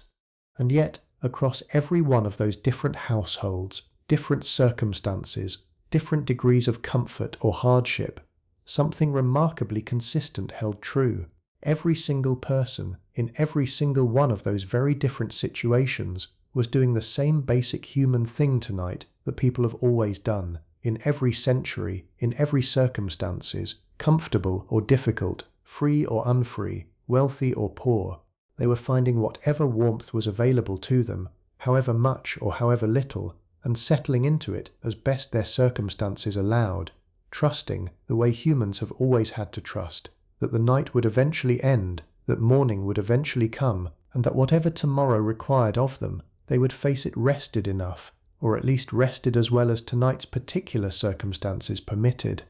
That, I think, more than any single detail about bed ticks or warming pans or banked fires, is the real thread running through everything we have described tonight. Not the specific mechanics of colonial sleep, fascinating as those mechanics genuinely are, but the simple, universal human project underneath them, finding warmth, finding rest, finding whatever measure of safety and comfort a particular time and place actually allows, and trusting the dark long enough to finally let go into it. Let us return, one final time, to that quiet farmhouse, not to add anything new now, only to sit inside it a little longer, the way you might sit inside your own room right now, blankets settled, body heavy, mind already beginning to loosen its grip on the day behind you. The fire glows low in the next room, patient and steady, doing the same quiet work it has done all night, the same work it did last winter and the winter before that, and will keep doing, in some form, for as long as this particular hearth continues standing. The children sleep tangled together beneath their pile of wool, warm despite the cold room around them, safe despite the enormous dark pressing against every window and wall of this modest wooden house. Their mother and father rest close together in the room below, breathing slow, the accumulated warmth of countless nights just exactly like this one, holding steady against everything a New England January can throw at them. Outside, snow continues settling softly over the dooryard, over the barn, over the split rail fence tracing its familiar line along the edge of the property, the whole landscape hushed and pale beneath a sky that has by now mostly cleared, stars scattered thick and bright above a world entirely at rest. There is nothing more this house needs from us tonight. It has already done what it was built to do, sheltered this family through another cold night, held their warmth close against a winter that shows no particular mercy but also, tonight at least, shows no particular cruelty either, simply the ordinary, expected difficulty of an ordinary New England January, met with the same quiet, practiced competence this family brings to every single winter they have faced together. Somewhere in your own room right now, in whatever century, whatever climate, whatever particular comfort or difficulty your own night happens to hold, something similar is likely already happening, or beginning to happen, your own breathing slowing, your own body settling more fully into whatever warmth you have gathered around yourself tonight, your own mind loosening, gradually, its hold on whatever occupied it through the busier hours of your day. That process is old, older than this farmhouse, older than this particular century, older than any specific technology or comfort either version of it, yours or this family's, happens to rely upon. It is simply what a tired body does, eventually, when it finally feels safe enough, warm enough, still enough to let go completely. So let it happen. There is nothing more you need to do tonight either. Nothing more to think through, nothing more to solve or plan or worry over until whatever morning waits for you arrives in its own time. The house in tonight's story has settled fully into its rest, and so, I hope, are you. Before we let this particular night close for good, I want to spend a little more time inside a few of its remaining textures, because there is still more worth noticing here, more worth carrying with you as your own night settles further around you. Think for a moment about the specific weight of wool, not wool in the abstract, but this particular wool, sheared from sheep this family or a close neighbour raised themselves, spun by hand across countless patient hours, woven into blankets that now lie heavy and warm across 4 separate sleeping bodies in this house. Wool carries heat differently than the synthetic materials most of us rely on now, denser, heavier, holding warmth with a kind of stubborn physical persistence that modern lightweight blankets, for all their convenience, rarely quite match. There is a particular comfort in that weight, a kind of grounding pressure across the body that many people, even now, deliberately seek out through weighted blankets marketed as a modern innovation. Though this family would find that marketing rather amusing, since the actual sensation, heavy wool pressing warm and steady against a tired body, has been keeping households like theirs comfortable for as long as anyone can trace the practice back. Consider too the particular sound straw makes, shifting faintly beneath a body settling into sleep, a soft dry rustle that would likely strike a modern ear as strange, perhaps even mildly disruptive, and yet which this family has heard every single night of their lives, familiar enough by now to register as comfort rather than disturbance, the specific expected sound of their own particular bed accepting their weight the way it always has, the way it always will, until enough seasons pass that the straw finally needs replacing again. Notice too the smell of this house, because smell carries memory and comfort in ways we do not always consciously register. Wood smoke worked deep into every wooden surface across years of constant fires. The faint warm scent of wool, worn and washed and worn again. A trace of tallow lingering from the candle extinguished some hours ago now. The particular smell of a house that has been thoroughly, carefully lived in, generation after generation, each one adding its own small layer to a scent that has become by now simply the smell of home, indistinguishable from safety itself to anyone who has slept beneath this particular roof enough times to stop noticing it consciously at all.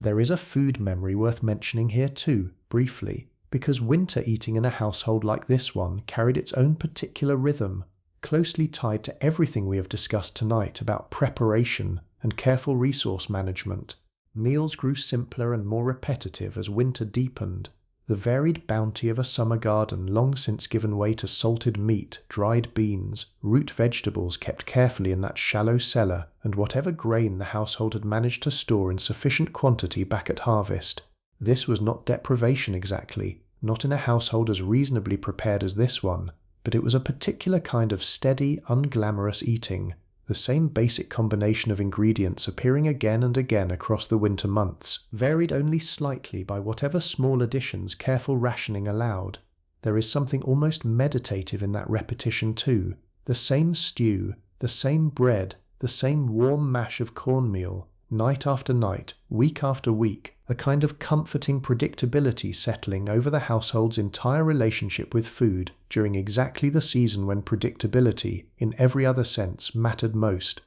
And think, finally, about darkness itself, because we have circled this idea more than once tonight, without ever quite sitting inside it long enough, and I think it deserves one more honest look before we finally let this story rest completely.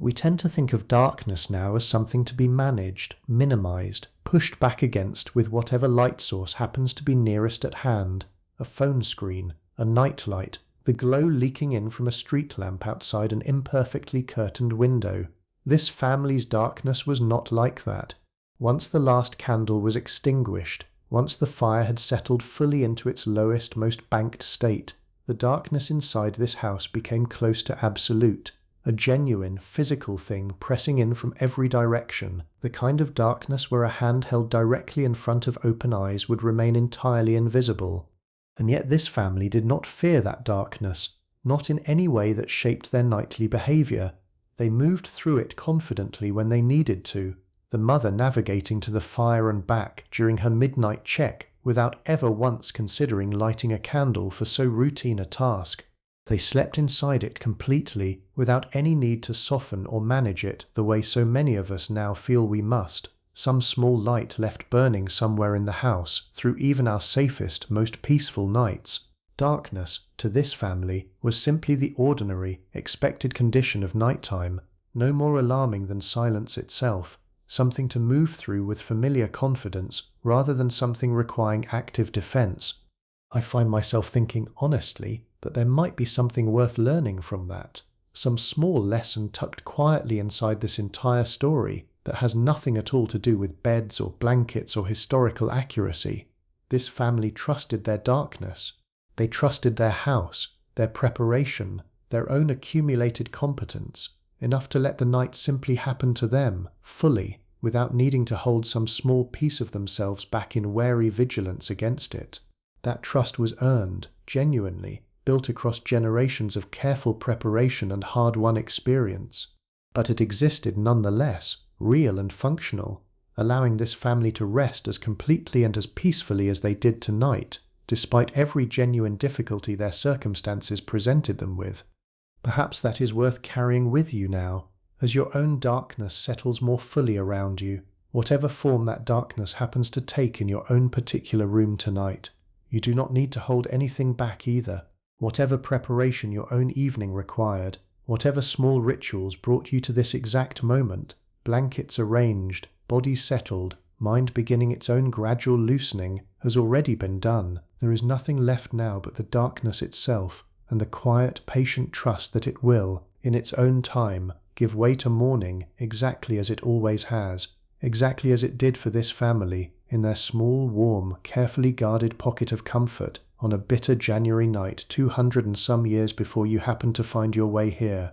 I keep thinking too about the grandmother in this house, tucked closest to the fire, closest to whatever residual warmth the night manages to preserve, and I want to give her a little more attention before we close this story fully, because there is something in her particular position within this household worth sitting with. She has seen a great many winters like this one, more than anyone else currently sleeping beneath this roof, and there is a kind of hard-won peace in how she moves through each one now. None of the anxious vigilance a younger person might carry into a cold night like tonight, only the settled, practiced calm of someone who has weathered this exact difficulty many times before, and trusts, reasonably, that she will weather it again. She remembers other houses too, the one she grew up in as a girl, the one she shared with her own husband for so many years before his passing, each one carrying its own particular version of tonight's cold, its own particular arrangement of fire and blanket and shared warmth, variations on the same essential theme this entire story has spent so long exploring.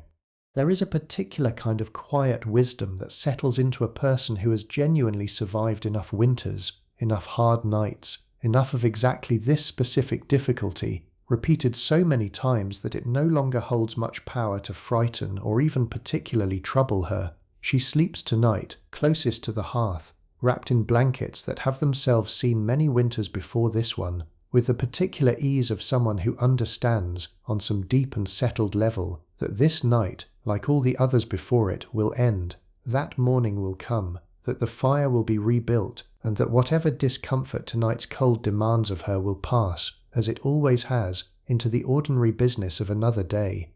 I think there is something worth borrowing from that particular kind of settled trust, wherever you happen to be tonight, whatever specific worry or tension might still be holding on somewhere in the back of your own tired mind.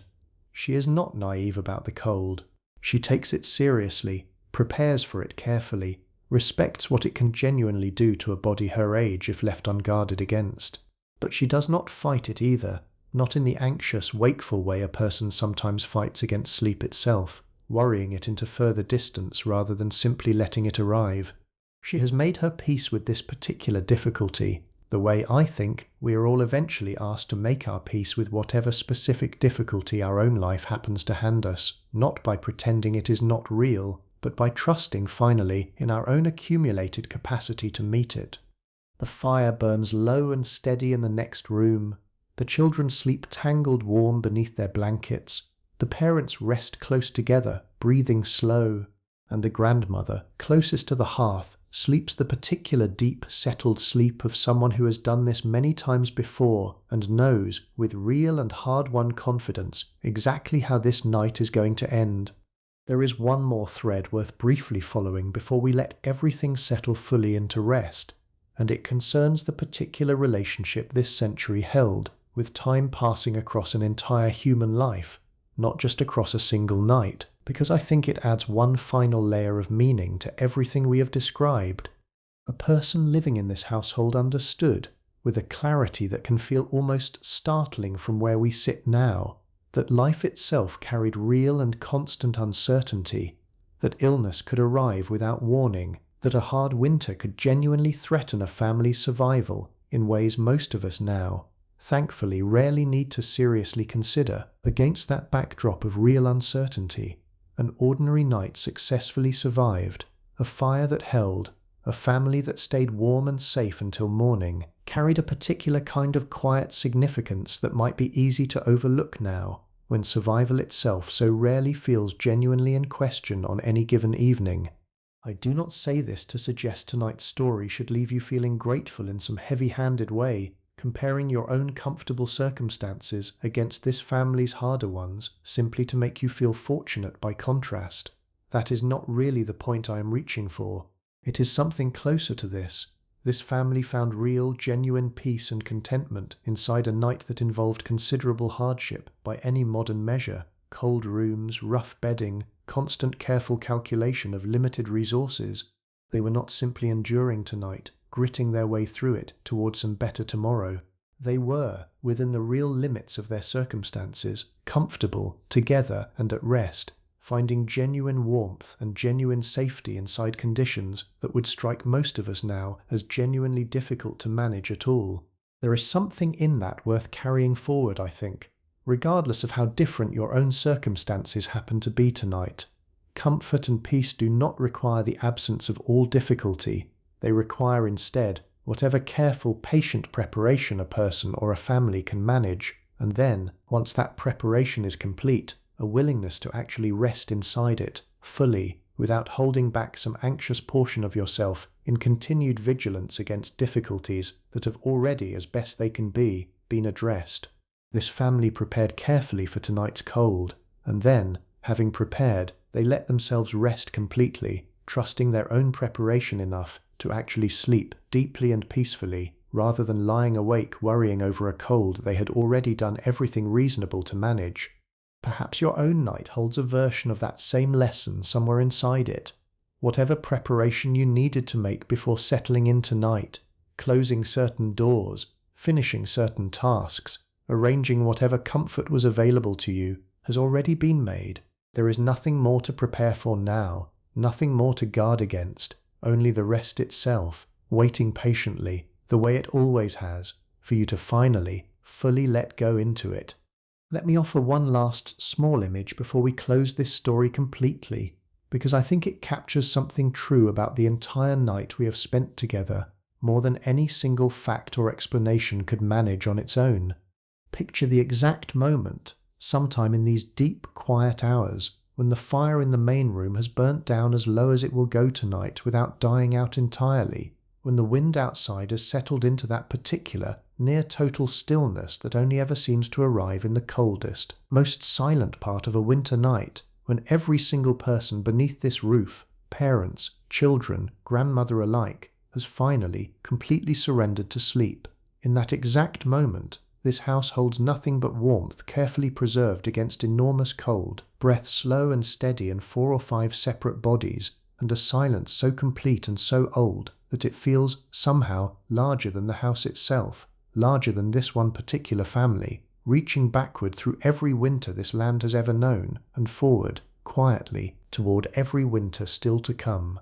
That moment does not last, of course. No moment ever does. The fire will need tending again eventually. Morning will arrive, as it always does, pulling this family back up out of rest and into another working day. But for right now, in this exact suspended moment we have chosen to sit inside together, none of that has happened yet. There is only the fire, low and patient, only the cold, held carefully at bay, only this family, resting together the way families in this house have rested together for as long as anyone can remember, and the quiet, complete stillness of a winter night doing exactly what a winter night is supposed to do, holding everything and everyone beneath this roof gently, safely, in perfect and undisturbed rest.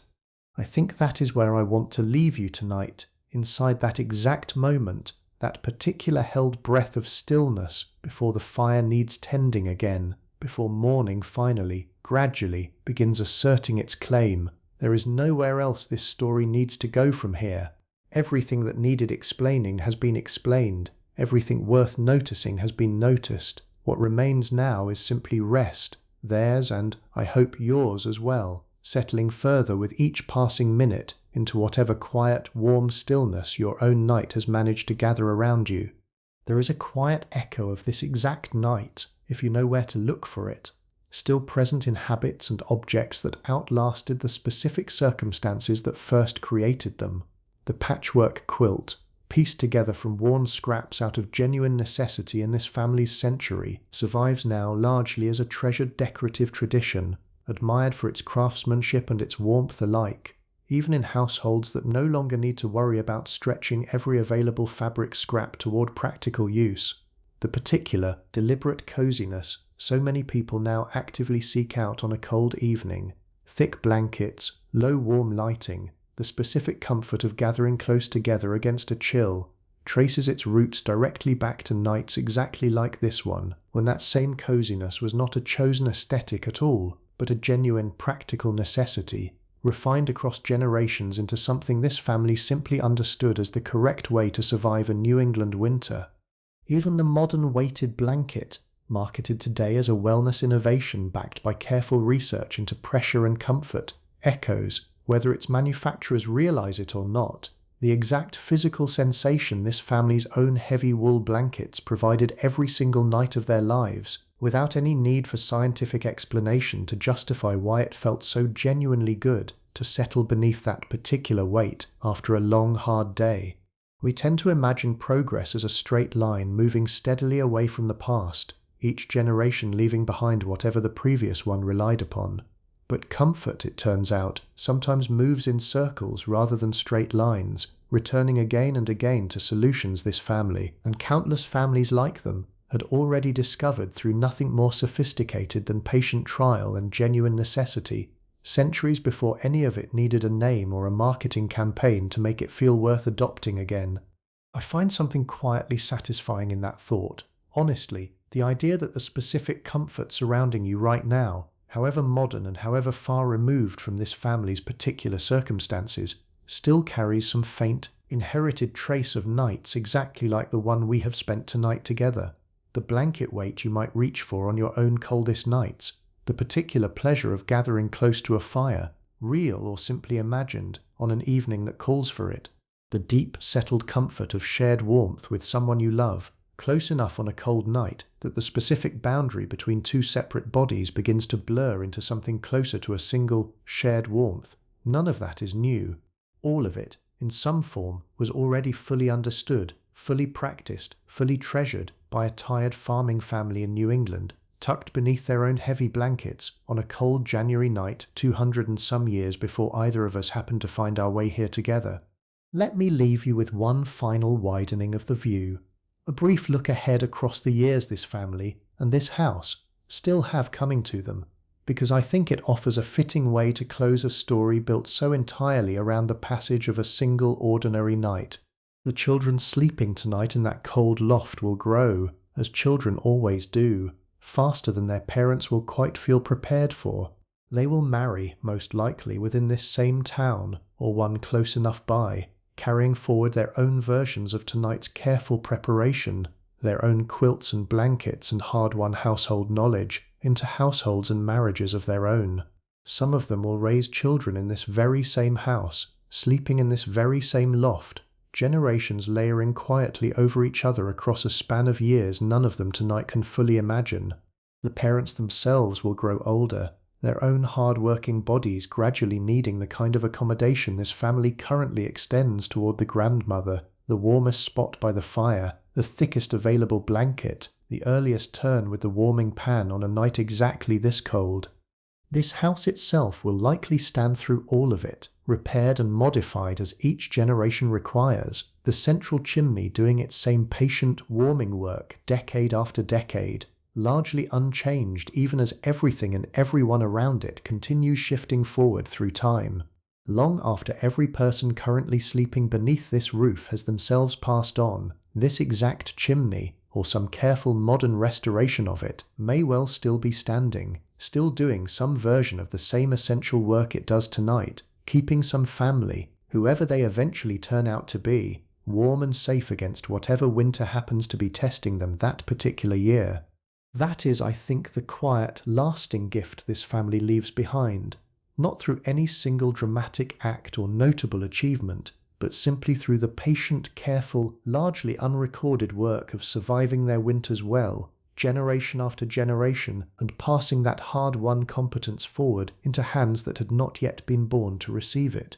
Nothing about tonight's story required greatness. It required only care, patience, and the quiet, steady labor of people looking after each other as best their circumstances allowed, night after night, winter after winter, for as long as this house has stood, and for as long as it will likely continue standing after all of us, in our turn, have also drifted off into whatever rest finally waits for each of us. It is worth remembering, too, that this particular kind of winter, the deep, prolonged cold that shaped tonight's entire story, sat within a broader climate pattern that historians and climate scientists now refer to as a period of general cooling affecting much of the northern hemisphere across several preceding centuries, sometimes called the Little Ice Age, a stretch of noticeably colder average winters than either the centuries before it or the world we live in now. This family had no concept of that larger pattern, of course. No way to know their own hard winters sat within a genuinely unusual, historically cooler climate window, rather than simply representing the ordinary, unremarkable baseline of New England weather across all of human history. They only knew this winter, this cold, this particular night, met and managed with the same careful, practical competence, regardless of whether the broader climate happened to be trending colder or milder across the centuries surrounding them. Further north, in what is now Maine and New Hampshire, families faced winters even more severe than the one testing our household tonight. Seasons stretching longer, cold settling deeper and holding on more stubbornly even once true spring should reasonably have arrived elsewhere. Households in those harsher northern regions adapted accordingly, often building smaller, more tightly clustered structures specifically designed to minimize heat loss even further than our own family's already careful central chimney design, sometimes connecting house and barn directly through a covered passage, allowing a farmer to reach and tend his animals without ever stepping fully outside into the worst of a genuinely brutal northern winter storm. Our family's night, difficult as it has genuinely been, would have looked almost comfortable by comparison to a household further north managing this same broad climate pattern in its most severe northern form. There is a certain comfort, oddly enough, in placing tonight's specific story within that much larger context. A reminder that this family's hardship, real and considerable as it was, existed along a wide spectrum of difficulty, stretching from households facing conditions even harsher than theirs, to households enjoying considerably milder circumstances further south or further along in wealth and comfort. Nothing about tonight's cold was the worst version of colonial winter available. It was simply this family's own particular, honest version of it, met with exactly the resources, exactly the knowledge, and exactly the quiet resilience their specific circumstances happened to provide them. One particular image keeps returning to me, thinking about this family, and it feels like the right place to rest before we finally let the whole story go. It is the image of that warming pan hanging on its hook beside the hearth, dented brass catching whatever faint light the fire still throws, waiting patiently for tomorrow evening when this entire careful ritual will simply begin again. Someone will fill it with fresh coals, someone will carry it into the same cold bedchamber, someone will run it across the same sheets, warming them just enough to blunt the worst of the cold before the family climbs in together once more. This exact sequence, so specific and so carefully described across tonight's story, is not a single event unique to this one particular night. It is a nightly ritual, repeated with only minor variation across the entire span of this family's winter, and across the winters before it, and across whatever winters still lie ahead of them, a small, steady, largely unremarked rhythm holding this household together against a season that never fully relents until spring finally, properly arrives. I find something quietly reassuring in that repetition, honestly. The idea that comfort, once genuinely earned through careful preparation, does not need to be reinvented from nothing each and every night. It simply needs tending, the same patient tending this family gives their fire, their bedding, their careful stores of wood and food and candles, small and steady and largely invisible, night after night, until eventually an entire winter has passed almost without this family noticing quite how many individual nights it actually contained. Your own comfort tonight likely works the same way, whether you have thought of it in quite these terms before or not. Whatever brought you to this exact moment, warm, settled, listening to a story about a house considerably colder than your own room, did not arrive by accident either. It arrived through some version of preparation, however different in its specific shape from this family's careful winter rituals, and that preparation has already, quietly done its work. There is nothing more required of you now. One last thought, before we finally let this night close for good. Across this entire story, we have talked a great deal about cold, about scarcity, about the constant, careful calculation this family had to perform simply to stay warm and safe through a single January night. I do not want you to walk away from tonight thinking of this family as unfortunate, as somehow lesser off than we are now, simply because their comfort required so much more visible, deliberate effort than ours generally does. They were not unfortunate. They were simply living inside the specific technology and circumstances their century provided them, meeting those circumstances with real skill, real care, and, from everything the evidence suggests, a genuine and settled contentment that had very little to do with how much or how little material comfort surrounded them on any particular night. There is a lesson in that worth carrying forward gently, without turning it into anything heavier than it needs to be. Comfort, real comfort, the kind that actually allows a tired body to rest completely, seems to depend less on the specific tools available and more on whether those tools, whatever they happen to be, are used with genuine care, genuine attention, and genuine trust in one's own preparation. This family trusted their preparation completely tonight, and so they rested completely, cold room and rough bedding and all. That trust, more than any specific object or comfort we have described across this entire story, might be the truest thing worth taking with you into your own rest tonight. The fire in that old New England farmhouse continues its quiet, patient work in the room next door, exactly as it has all night, exactly as it will until morning finally calls it back to full flame. The family sleeps on, warm within their careful, hard-won pocket of comfort, safe against a cold that has already, by this late hour, been thoroughly and successfully managed. Nothing more remains for them to do tonight, nothing more remains for you to do either. Sleep well, tonight, wherever you are. Let the fire in this old house, banked low and steady in the next room, be the last image you carry with you as your own night finally, fully settles in around you. The cold outside can do nothing to either of you now, not this family, safe beneath their careful, hard-won warmth, and not you, wherever your own warmth has gathered tonight. Rest now. Everything that needed doing has been done. There is nothing left but the quiet, and the dark, and the slow, patient turning toward whatever morning waits, gently, on the other side of tonight.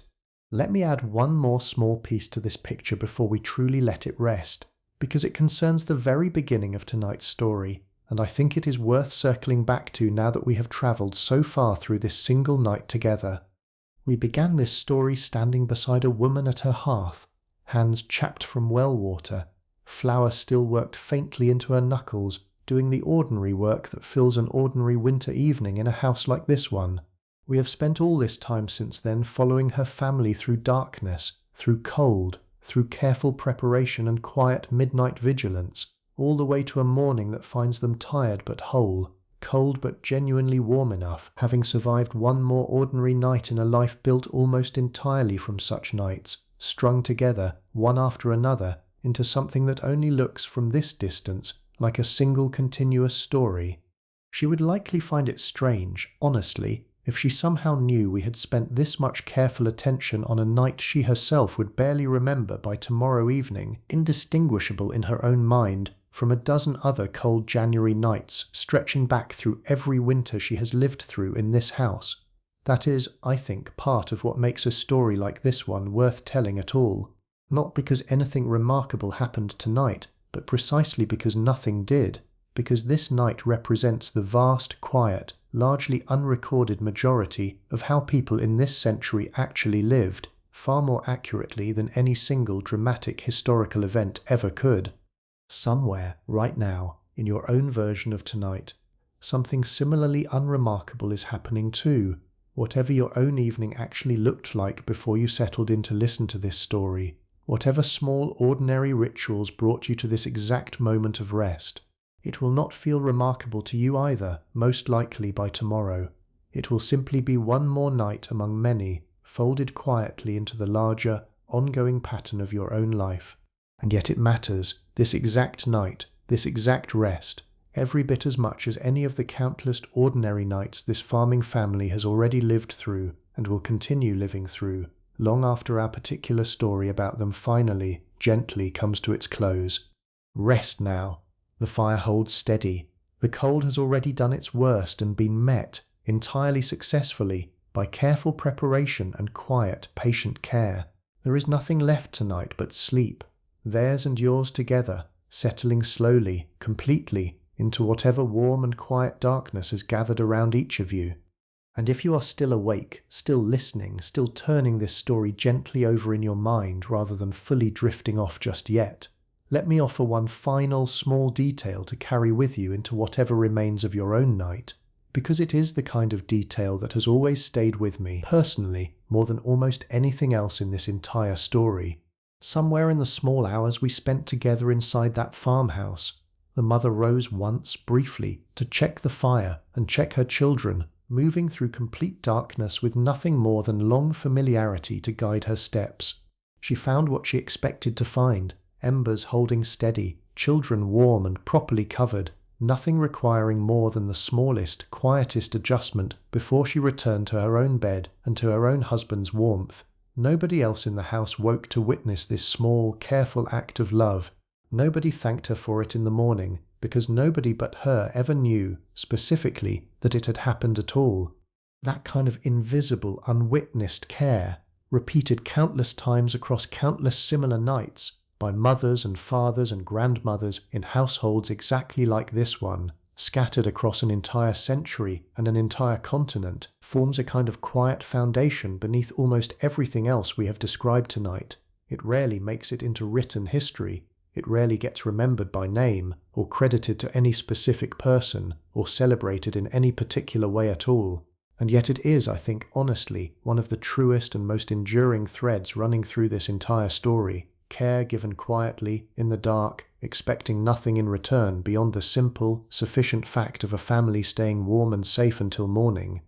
Perhaps someone in your own life has offered you exactly that kind of quiet, unwitnessed care at some point. An extra blanket found and left without comment, a door checked, a light turned off, some small act of attention given while you slept, unaware, entirely trusting in a comfort someone else worked quietly to provide. And perhaps, in your own turn, you have offered that same kind of care to someone else, without expecting thanks, without needing it to be noticed at all, simply because the person mattered enough to warrant it. It is a small thing in the moment it happens. It rarely feels like much to the person doing it, a blanket pulled up, a fire checked, a few quiet steps across a cold floor in the dark, but strung together across enough nights, across enough winters, across enough generations of people quietly looking after each other in exactly this unremarkable way, it becomes something considerably larger than the sum of its small individual parts, something close to the actual foundation an entire family, an entire household, an entire way of life was built upon.